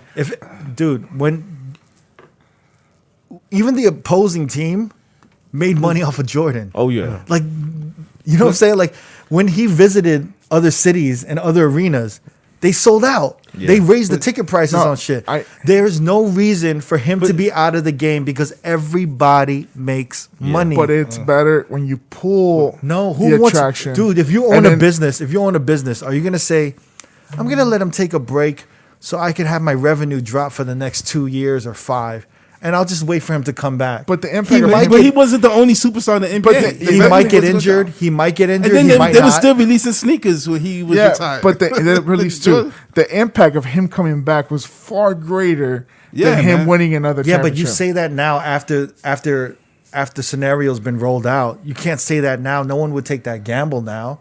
No one would take that out. And everyone's saying if the baseball strike didn't happen, he would have been an amazing baseball player. oh yeah. no, they were saying he was a horrible player. No, at first, and then he started like excelling. Nah, He he started- wouldn't have gotten any better, man. They did. They just Yeah. said that on the thing. On couldn't the hit- he documentary. couldn't hit no sliders, bro. He started I off with remember a, them shits when he was playing baseball. He was horrible. No. In the beginning, he was really bad, but later on, they were saying he was excelling was- so fast. yeah. They were No, just saying that. The minor They league did coach. say that on the the minor It was league the coach. opposite. He was starting great, and then No. he started going You guys bad. idiots. Jamie's right. He started off. He had a No, 13, you're telling me. he had a The 13 fuck? game hitting streak, and then they started hitting him with sliders and what I'm curveballs. saying. Yeah, he wasn't And getting flattened better. out. He couldn't hit no cutters and no sliders, Yeah, bro. yeah. No. They made a He joke wasn't of that getting on better, the- man. Trust me. They made that joke on Space Jam. The catcher was like, "Here comes a slider." He goes, "Yo, I told you it was a fucking slider. Why did you strike on that?" But they said he was working on that shit. Yeah, he would have made it to the. He was major working leagues. on it, Oh, but he he would have made got it. better. Yes, Crooked. Of course, he would have got better. It's Michael Jordan. But he wasn't But at that he didn't moment when he stop. stopped. He wasn't that good. No. He What was was, going down what was the here. minor league manager's name? Francona. He was from the Barons. Yeah. He ended up coaching the Boston Red Sox, and that was the guy that said like he would have found a way to make it to the major leagues. No, he And I would believe have. that. Yeah, you're right, Crook. He would have been better. Yes, but he But started how off great. long? How long was he in the minors? A year A and year and a half. half. Yeah, 15 but, months. dude. You got to give him time to to like. But he played baseball before basketball. Yeah, but it's like they Yeah, it was said, it different. takes a different conditioning, fitness wise. He had to change and recondition himself. body. And then when he went back to basketball, he had to recondition again. Yo. Yeah. You know, Because what I'm even he saying? said it would have taken him at least 1,500 at bats to kind of like really see where he's at. Because he struck out 200 I just think times. motherfuckers like really like, honestly, like for a basketball player to position to baseball like that, Yeah. I think like a year and a half is nothing. Yeah. To it's me. not. It's not. Do you know what I'm saying? And I think if he was doing that shit for 5 years, I think you would have seen. But no, you got to look at it. Also, he was a little bit older. He wasn't as young going into the baseball league as like He was younger players. 31. Exactly. Yeah, he was 31. But baseball, like how you can be Oh, you can play- substantially you can older. play and well play into your Oh, baseball. no, 40s. you're in your 40s. Yeah. There's pitchers out there that are 38 and still hitting Yeah. you with 95. It's not like basketball and No, no, football. no. Yeah. No, because it's a less Less contact physically, sport. yeah. Yeah. But I mean, I thought. Because I do remember when he was playing baseball, when he switched to baseball, it was like he was horrible. He wasn't that good. But also the media was feeding off of that. He like, what are you doing? Yeah. Remember, like Sports Illustrated embarrassed him, Yeah, he was like, and he's like, I'll never fuck with Yeah. Sports Illustrated again. Yeah. I didn't know that until that interview. I didn't know Yeah. he deaded Sports Illustrated interviews. I mean, yo, that dude, he sees everything, and he remembers everything. no, he's a heady motherfucker. That's the one thing I remember about Jordan, yo. He remembers when you were against him, when you said anything, or When or you said, whatever the "Good fuck. game." Yeah. So Nev, you relate to Pippin. I'm just saying, I understand where he was coming from. Like Yeah. he should have. I think He deserved more than what he was getting. the ACL knee surgery he should have done in the summer. He made it look crazy when he said, "I wanted to enjoy my summer," but Yeah, see, I hate motherfuckers that say I- some shit that has nothing to do with what the real intention was. His real intention wasn't I want to enjoy my summer. That wasn't his It intention. was like I want to shit on. Yeah. on. Yeah, like But and then also- it's like yo, like Jordan and his whole thing. And this is honestly, man, everyone calling Jordan an asshole is crazy, yo. Yeah. The shit you have to juggle, the politics, the media, your teammates, motivating your teammates, trying to win, having your teammates let you down. Like, Yeah. yo, that shit is like fucked up, man. So would you say you relate most to Jordan? I related to a bunch of motherfuckers. Yeah. But I relate to Jordan just for the fact that look, I don't always have to win. That's not really the goal of what I do. Mm-hmm. But I always put 150% in everything I do. Mm-hmm. And I don't understand motherfuckers who put less than that. Mm-hmm. That's what I don't like. Yeah. And whoever's around me, if you're around me and you know I'm going to put 150% in, you better put at least 110% in, or I'm going to have an attitude with you. Yeah. That I relate to Jordan very much. Yeah. I also relate to his frustration with his teammates and having to motivate them. And because I've ran a business, I've had to train multiple people, I've had to like motivate everybody, and it's a tiring thing to continuously inspire and motivate people and then motivate yourself. Yeah.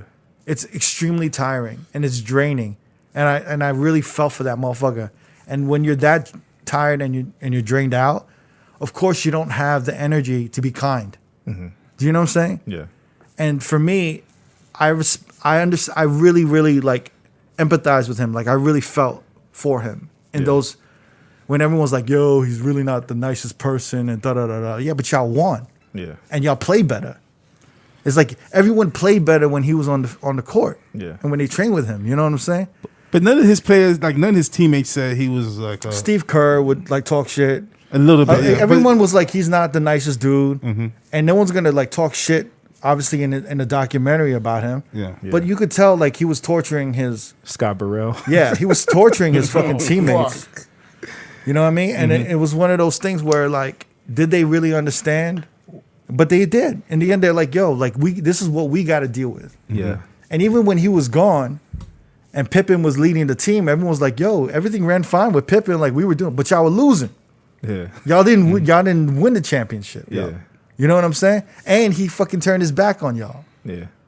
he did. He threw emotion. You feel what I'm saying? I think what I respect too about Jordan is that he, for as hard of a leader as he was and how he held people accountable, but he did leave it on the court. Like it didn't it didn't follow them like when they were like just on road trips or because even they were saying like, yo, like, yeah, we would get into it in practice, but then that night we'd be in our hotel room playing cards. Yeah. Yeah. Like he kept it on the court and kept that shit on the court, but he was cool as shit with everybody off the court. And that's my shit. It's I like that. Yeah, that's my shit. Like, if I get up your ass, or if we're about to go, like, let's go get this money, or let's, like, everyone shape the fuck up, or, like, yo, fix your fucking face, like, it's showtime. If you still are feeling some type of way afterwards, I'm like, yo, you being a little bitch. Yeah. Because I did what we have to do to get this shit done. So, like, now that it's all over, let's have a beer. Yeah. But let me tell you something. You weren't ready to get this shit done. Why the fuck you pointing at me for? I'm just saying. Fuck out of here. I'm just saying. Point at yourself, motherfucker. He's you. I was like, oh. I'm just saying. You weren't ready to get shit done. You know what I'm saying? So you were gonna step on the field. You were gonna step on the stage with that same face, and it's like it took me to have you change your shit. Yeah. You being a little bitch. If anything, you should be thanking the motherfucker that I had you switch your face up and wake the fuck up. Yeah. That's how I see it. Because if I had that same, if I was being a little bitch too, and one of y'all came up to me or someone came up to me and was like, yo, man, we about to go on stage. They paying us this much. There's this opportunities on the line. Why the fuck you acting like this? Yeah. I would fix my face and I'd be like, yo, you're right.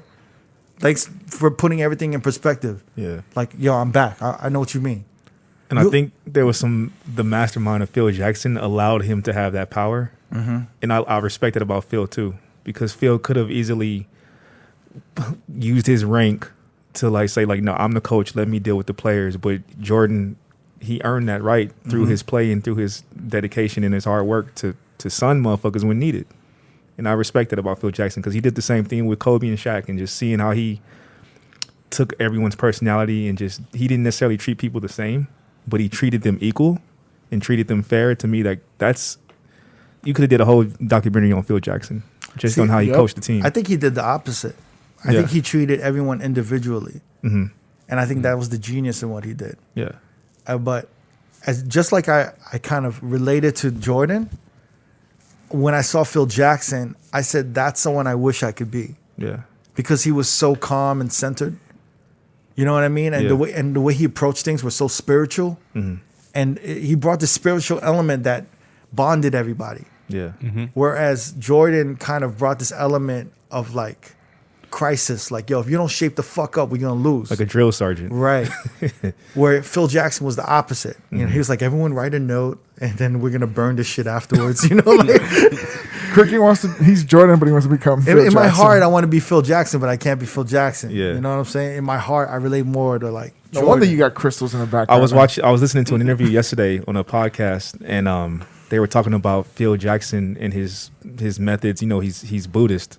Yeah. His mother was actually a missionary nurse, so she would go into like different cities and treat people, and if they knew that the person, or like let's say if you have a mother or a father and you know someone's gonna die, they would do these ceremonies to like give a farewell to that person, like maybe write them a letter or give a speech to them, and kind of like say what you want to say to them as far as like a last gesture before they pass away. Mm-hmm. And he took that same strategy into the team and made everyone kind of like come together for that last year. And they said like Jordan gave like an amazing speech and started crying. But that was like his thing. He would take like outside elements and bring them in and make it translate into basketball. And that was like, to me, that was like some of his genius. I loved his fascination with like Native American history. Yeah. I loved the way he bonded with Dennis Rodman. Over that. Like he was very similar to Dennis Rodman. He was just like a hippie though. Yeah. And Dennis Rodman was just finding himself. Yeah. And kind of a rebel. Dennis and Rodman instead was of a goat. instead of like bumping heads with him and trying to control Dennis, he just kind of let him be as free as possible. That was amazing. Yeah. I thought that was really touching, and I thought it was like such a mastermind to just like, you're not fighting nature. Yeah. You're kind of working with nature and letting it be what it is. Because Dennis Rodman came from a fucked up situation. Like his shit was not good, man. Yeah. So for him to bond with him like that, he probably looked at Phil as a father figure, like the father he never had kind of shit. Wait, who did you relate to? Dennis Rodman. Dennis Rodman? Yeah. Because he wanted to fuck all the girls. No.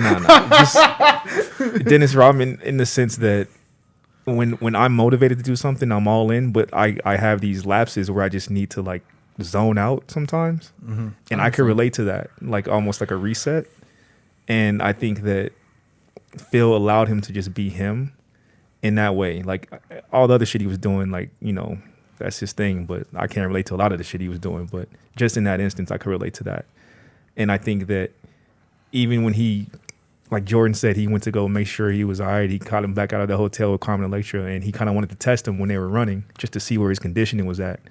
And he said that his conditioning was superior, and that was the greatness of Rodman. Like, he can go on a drinking binge, but when he came back ready, and he was ready to go. He never had to like yell or question Dennis Rodman's like energy level when it came to games. Like, he knew he was going to be ready and he was going to be on. Yeah. He had to check him in a different way, like just with the other shit, but like on the court. That's amazing that, honestly, that Jordan went to get him. Yeah. And then I thought it was so thoughtful that Jordan was like, everybody slow the fuck down. Yeah. But I guess it was for him, so they didn't have to run so hard. But you know what I'm saying? But It took him 4 laps. wait, so you were telling me earlier you kind of relate to Pippin as well. Yeah. Just for the way he keeps everything bottled He keeps up. he keeps a lot of shit bottled in. And I think that he, in the sense, I mean, shit, for about a 5-year span, he wasn't just the second best player on the team. He was probably the second best player in the league. Yeah. So for Jerry Krause to go searching for his replacement while he's still in his prime was crazy. And I think mentally he became really confused what his role was. And then when Jordan left, he probably felt like, I'm finally the man. Yeah. I'm still not happy with my money situation, but I'm finally the man. I'm finally have the team under my wing. He won All-Star MVP that year.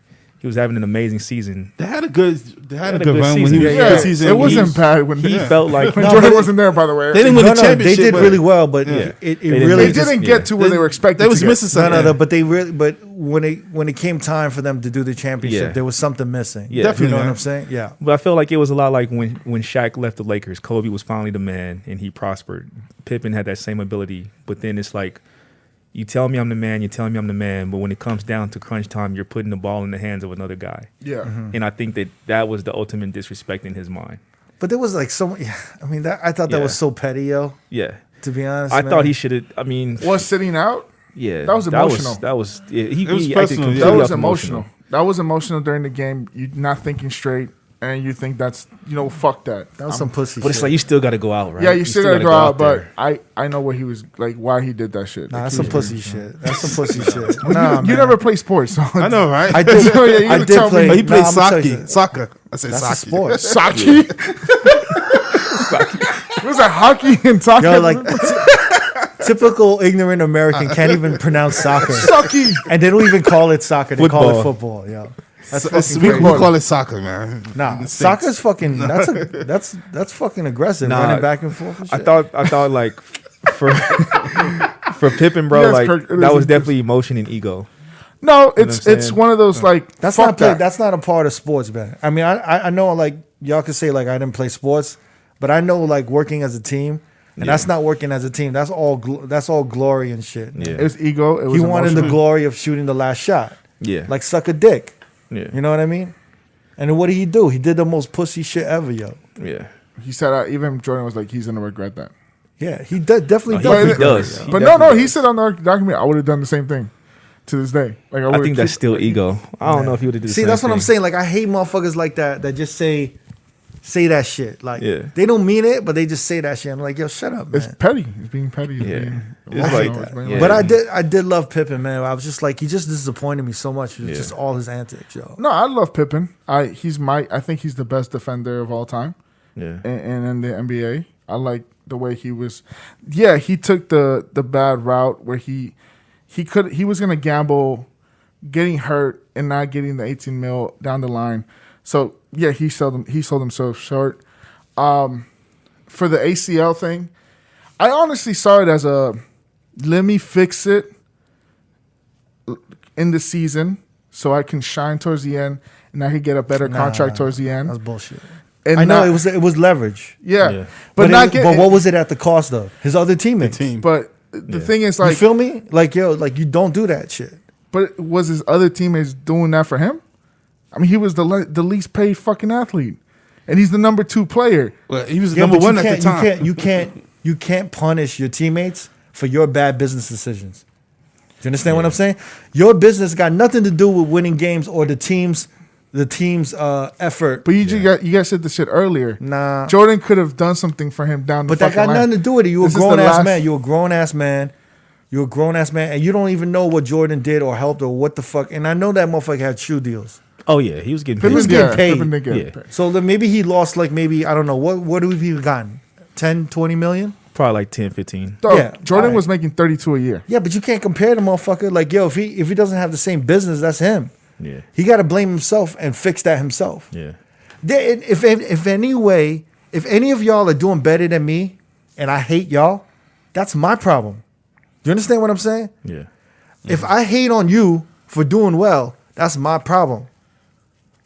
When any of y'all do well, the first thing I do is congratulate. I'm like, yo, I'm actually inspired.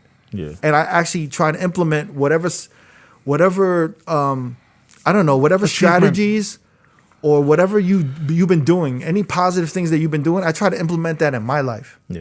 You understand? The last thing I do is be like, why that motherfucker? Yeah. I'll be like, well, if anyone, it should be that motherfucker. Yeah. And then the first thing I think about, honestly, is I got to start getting like that motherfucker. I got to start getting my energy like that. So if anything, Pippin should have been doing, I don't know, and I'm sure he was doing all he could. For me to talk about that for him like this is like, I just think some of the things he did is ultimate pussy bitch ass shit. I don't think he's a pussy or bitch ass, but I think what he did was completely selfish. So, and there's no defending it at all.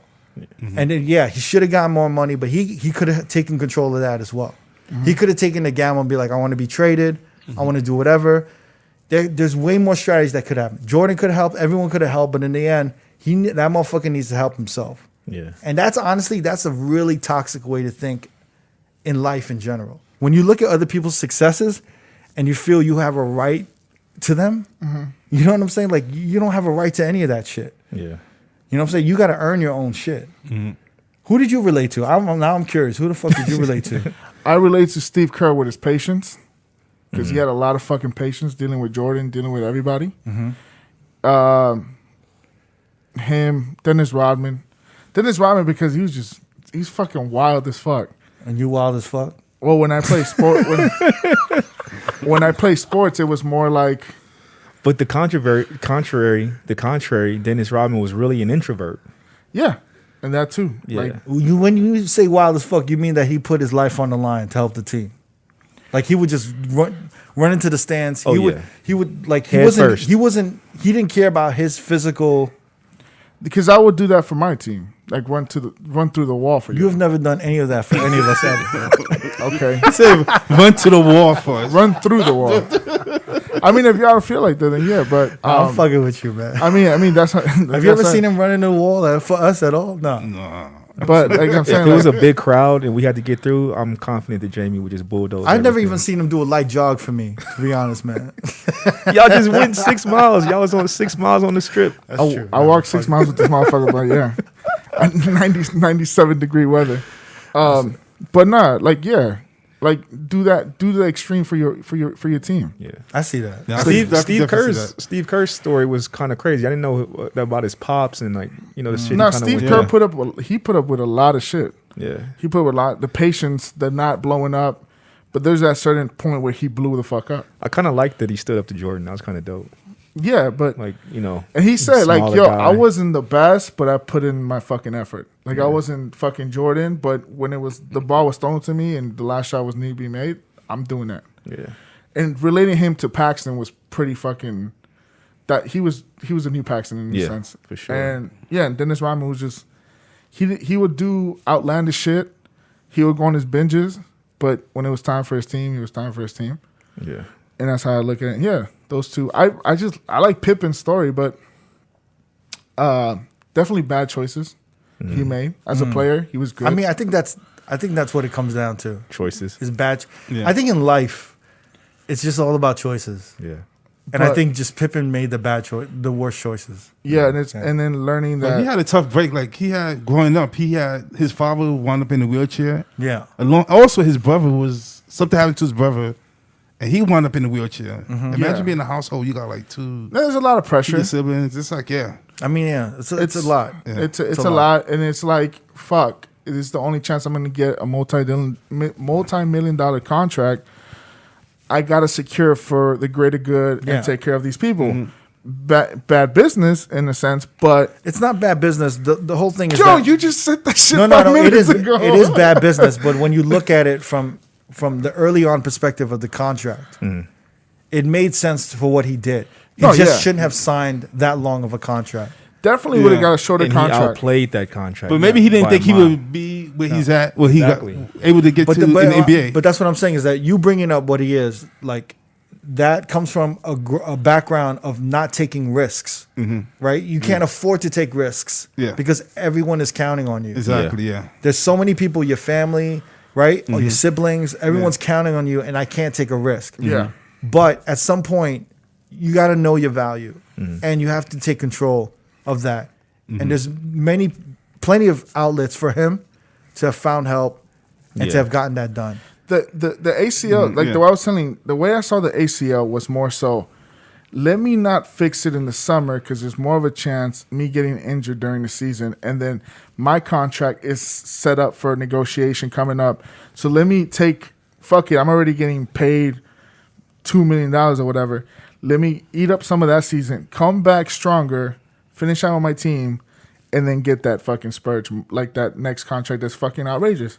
That's how I saw it. The way he put it, he said, I want to enjoy my summer, was kind of wild. He was being hella condescending. Yeah, but I think it was more so on the, let me fix it during the season, less chance of getting hurt top of the season, and then his contract being wild slim for the next team he was playing, or with the Bulls.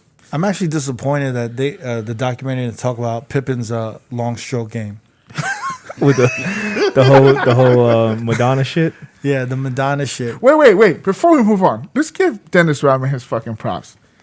He fucking dated Madonna. He dated Carmelo. Did he marry Madonna? You think he did? No, he didn't. He married himself. He married himself. He married Carmen Electra. He became a four-time or a Five-time. five-time NBA champion. He was a fucking wrestler with Hulk Hogan and won the tag team championship. He fucking befriended the North Korea Kim Jong-un. Yeah. Like, his life is pretty nuts. It is pretty nuts. That's a GOAT stat. Dude, and they did a 30 for 30 on the Pistons. His daughter is like an Olympic soccer player. Oh, wow. And his son plays right now basketball at Washington State. Like, his kids are like superstar athletes. So break this down. Who was smashing Madonna first? He was. So it was Rodman, and then Jordan, and then Pippen. No. Yeah. Was it? I thought it was Pippen first. No, because they said No, Jordan didn't smash. He wanted to. No, I heard he smashed. He did. Oh. No, Pippen dated her right after he left the Pistons, and that was before he got to the Bulls. No, Rodman, you said. Oh, Rodman. yeah, Rodman, I'm sorry. And he was in San You're right. Antonio. You're absolutely right, yeah. Madonna was smashing Pippen first, and then she went down the line to Jordan and then Pippen. Well, you're mixing up the names. Jesus Christ. She dated Dennis Rodman first when he was in San Antonio. Then she smashed Jordan, and then Pippen was the last one. And in between all that, she managed to smash Tupac. Did she smash Tupac? Tupac? And Tupac. Yeah. Yo, what a the GOAT. Fucking... Didn't she hook up with Michael Jackson also? Nah. Oh, yeah, she was dating him. Or was that just like a... I think that was for show. She was dating him. Yeah. And then I think Big Daddy Kane, too. Yeah, she definitely smashed Big Daddy Kane. Yeah. That dude, Haitian Jack? Haitian Jack. She used to fuck with him. Oh, Haitian Jack. How did Madonna go through like almost the whole fucking starting lineup of the Bulls? And the DJ from the Funhouse? I forget his name. Crazy. Jelly Bean Benitez. Damn. That was the first one. That's who started it all. Yo, her body count must be bananas. Bro, her vagina is a Hall of Fame in there. That shit is like fucking... we didn't talk Sean Penn? Oh, Sean wow. Penn. He married that? Her pussy is like diamond platinum, yo. That shit is crazy. The amount of sales that went through that pussy. Holy fuck. Her pussy has championship rings in there. Yeah. And there was which other NBA players was she smashing? I don't know. There was another one. Oh man. Was she smashing Magic? No, it wasn't Magic. But they was kicking it though. Damn. They was like Eddie Murphy, Magic. Sure. Bradley Shaw? No, Shaw Bradley. Brian Shaw. Brian Shaw? She was hooked up with him, yeah. Oh wow. Damn. Well, y'all heard about that, what do you call it? Y'all heard about the Pippin story, though, with Madonna? Which one? Repeat it. Well, Jordan... Tell us the story. Go ahead. Yeah, you love this story. I love this story. I love this story so much. I love this story so much for so many reasons. But Pippin was known, and I think one of the assistant coaches was telling somebody this. It was a reporter or somebody, and they were having a drink at a bar, and he was telling the story, and the dude was like pretty drunk. He said every city that the Bulls used to go to, Pippin, they would have these kind of like message boxes, right? Yeah. Everyone had their own message box. Like a cubby. Like a cubby. And every city they went to, Pippin's message box was flooded with numbers from like women. Yeah. And Jordan's was like kind of second. And then, everyone else was like third, fourth, but everyone would be like empty or whatever. Yeah. And then Jordan used to fucking hate that Pippin got so much pussy.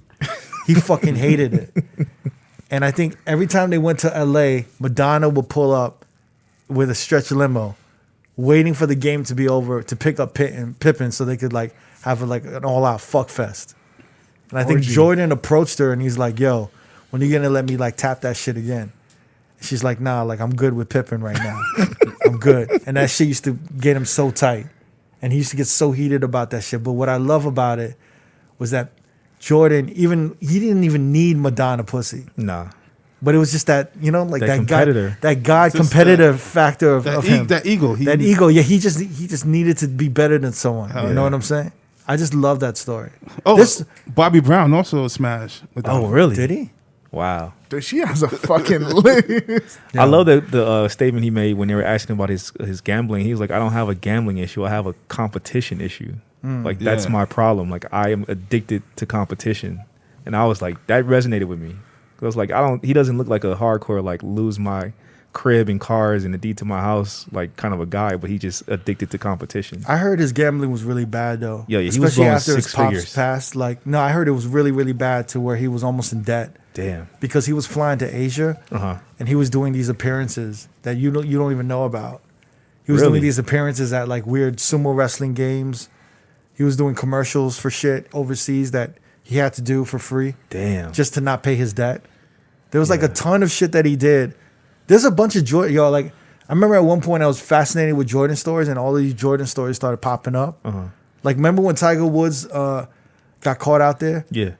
For 19 like hoes? his huge sex scandal, Yeah. right? It's like scandal. I remember there was an interview. They were interviewing one of his security dudes, and I'm wondering if it was one of the security guys who was on his detail in the documentary. Chicago? It might have been. It was the guy that went. Because it was the guy who looked like Bob Ross, Yeah. the white dude with like kind of the Jew fro. Or what the fuck was that? What was that? Yeah. He looked like the character from Martin. Yeah, he did. Oh, yeah, his man. Yeah. That white dude, right? Yeah, I know white you're talking security about, dude? yeah. The one that the did the blonde, shrug. the blonde Yeah. the little curly looking joint. Yeah. So anyway, I was reading an article that he was he was a former police officer. He was an ex-cop. Yeah. They were all former police officers. They're all ex-cops, right? So then, all right. So this story's got to be true, where they were like talking to one of the security dudes, and this is another thing. I think they were like at a bar or something, and the security guys were laughing at the Tiger Woods shit, and they're like, "Yo, that would have never happened with Jordan." And it was like, "Why wouldn't that happen to Jordan?" He's like, "Yo, the whole security detail ex-cops, so we did background checks on every groupie that used to come up." And Jordan never knew anyone's number. He barely knew anyone's name. They had to get vetted through us. Yeah. So every city they went to, there was 3 hotel rooms. There was one hotel room where they would get their purse, phone, cameras confiscated. They would get their background checks. They would be asked a certain amount of questions, and they would make it to the waiting room, the second room. It's like the casting room. Yeah. Yo, peep this. And then they would make it to the second room where they would wait. And they would wait for the info. So if they got cleared, if their background, no criminal record, no history of, I don't know, like scandals or anything. Yeah. Yeah. They were like, cool. Then they would either get passed or they would sent home. If they went through, they went to the third room and they waited for Jordan. And Jordan would just walk in. And that was the room, that was their vetting process. Wow. And after Jordan was done, they would leave. Security would escort them out. And anytime they wanted to get in contact with Jordan, it would be through his security. Wow. And they would laugh at that Tiger Woods shit. They were like, yo, I don't know how that... Wasn't it at one point that Tiger Woods was making almost more than Jordan? Oh, he was for sure. Definitely. Yeah. So they were just laughing like, you making all that money and look at Jordan. Dude, like, he was nothing. for sure. He still might be the highest paid athlete ever. Nah, Floyd Mayweather got that. I mean, Isn't it that soccer player? career, or just Floyd like in a year? Dude, Floyd, yeah. Floyd made 100. You know what I'm talking about, with right? one fight. Yeah, it's not Aaron. A-Rod? No, the soccer player. Oh, Cristiano Ronaldo? yeah, Ronaldo, yeah, it is. Yeah. Orlando. I was thinking Messi, But don't they call him Aaron or something? No, that's Alex Rodriguez from the Yankees. No, not A-Rod, but Aaron, like Aaron. I'm not sure. But Don't ask me. But yeah, at one point I think Tiger was the. Yeah, He was right definitely- before he got caught with all those definitely- girls. Yeah. Yeah, they were just like, how could you not have some type of system like that? He was texting girls like directly. That shit is crazy. He was just. He Yeah, thought he was man. invincible. Bro, voicemails. Hey, this is Tiger. Yeah, that was nuts. That was nuts. Just delete everything. Bro, he thought he was invincible. I have a question for y'all. Yeah. Do you guys still believe that shit was a food poisoning / flu game? Yes. You guys still believe that the food shit? poisoning? Yeah. I don't know, man. I just wanted to know what they did to You those ever motherfuckers. you ever had no, they're probably like 6 feet under. You're basically talking about the game. What is it? Game 6. Game 6 flu game. Where Game everyone- 5 flu game. Everyone against thought he had Utah the Jazz. flu. Yeah. And he's saying he got poisoned in Utah by a bunch of pizza dudes. Yeah. Yeah.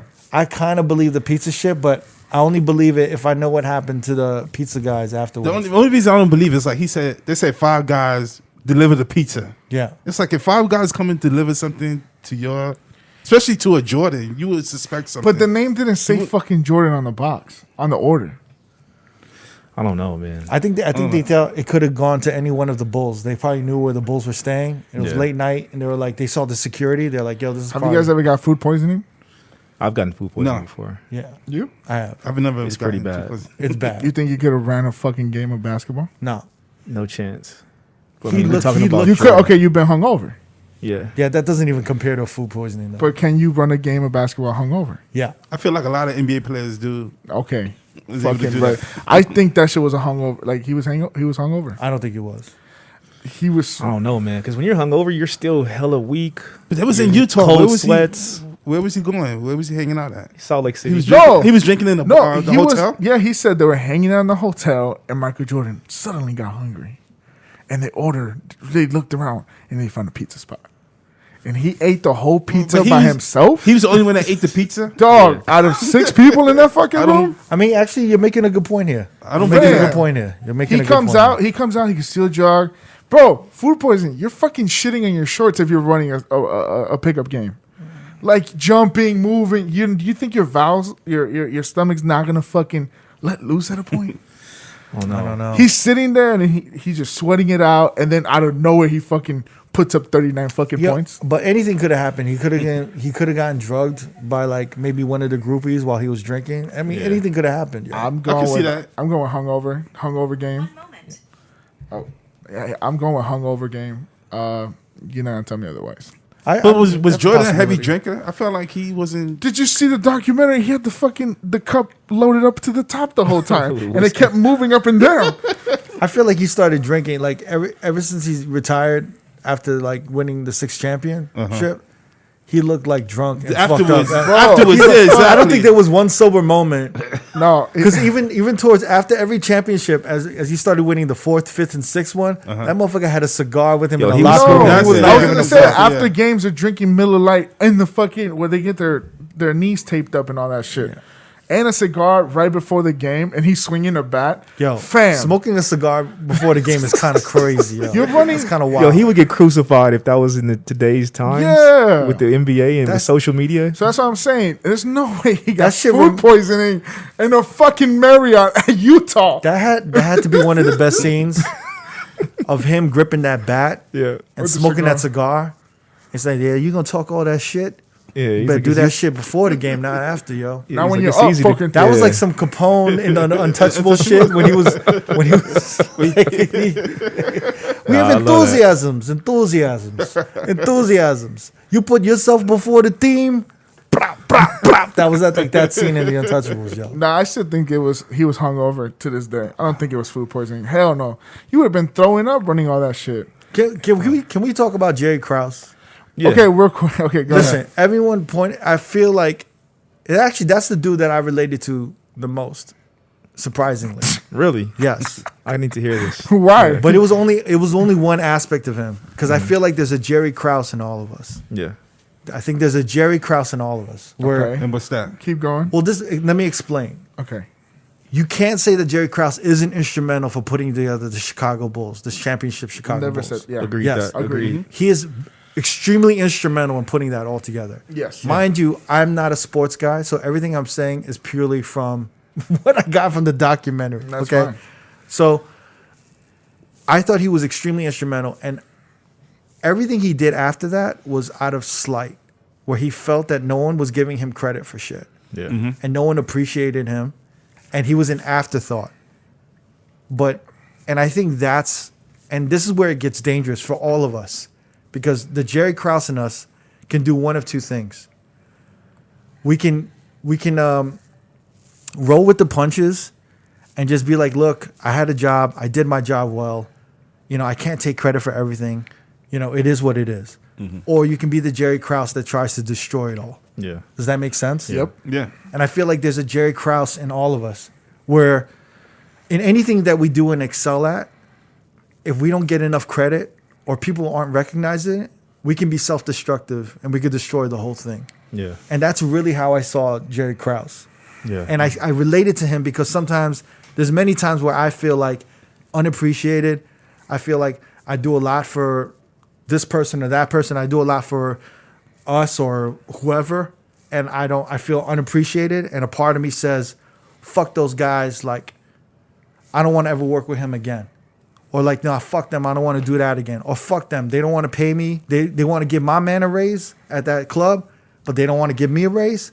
Fuck them. So you're the destructible Jerry Krause. No, and I'm saying there's a part of everyone like that, where it's like, fuck them.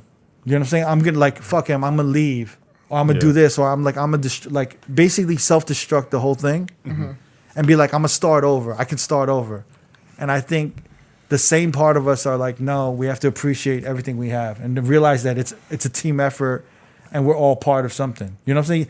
I think everyone has to take a step back, and I think he never took that step back. Yeah. I mean, it was kind of wild that he wanted the same recognition that Jordan was getting. I think he has to be in conversations. I mean, yeah, Yeah. but he shouldn't be the one bringing up your name. I think But that's what I'm saying is that people who bring up their name only bring up their name because no one's bringing up Right. their name. Do you know what I'm saying? Especially when everyone's like, "Oh, Pippin is working out Phil Jackson." Like, yo, he pulled Phil Jackson out of nowhere.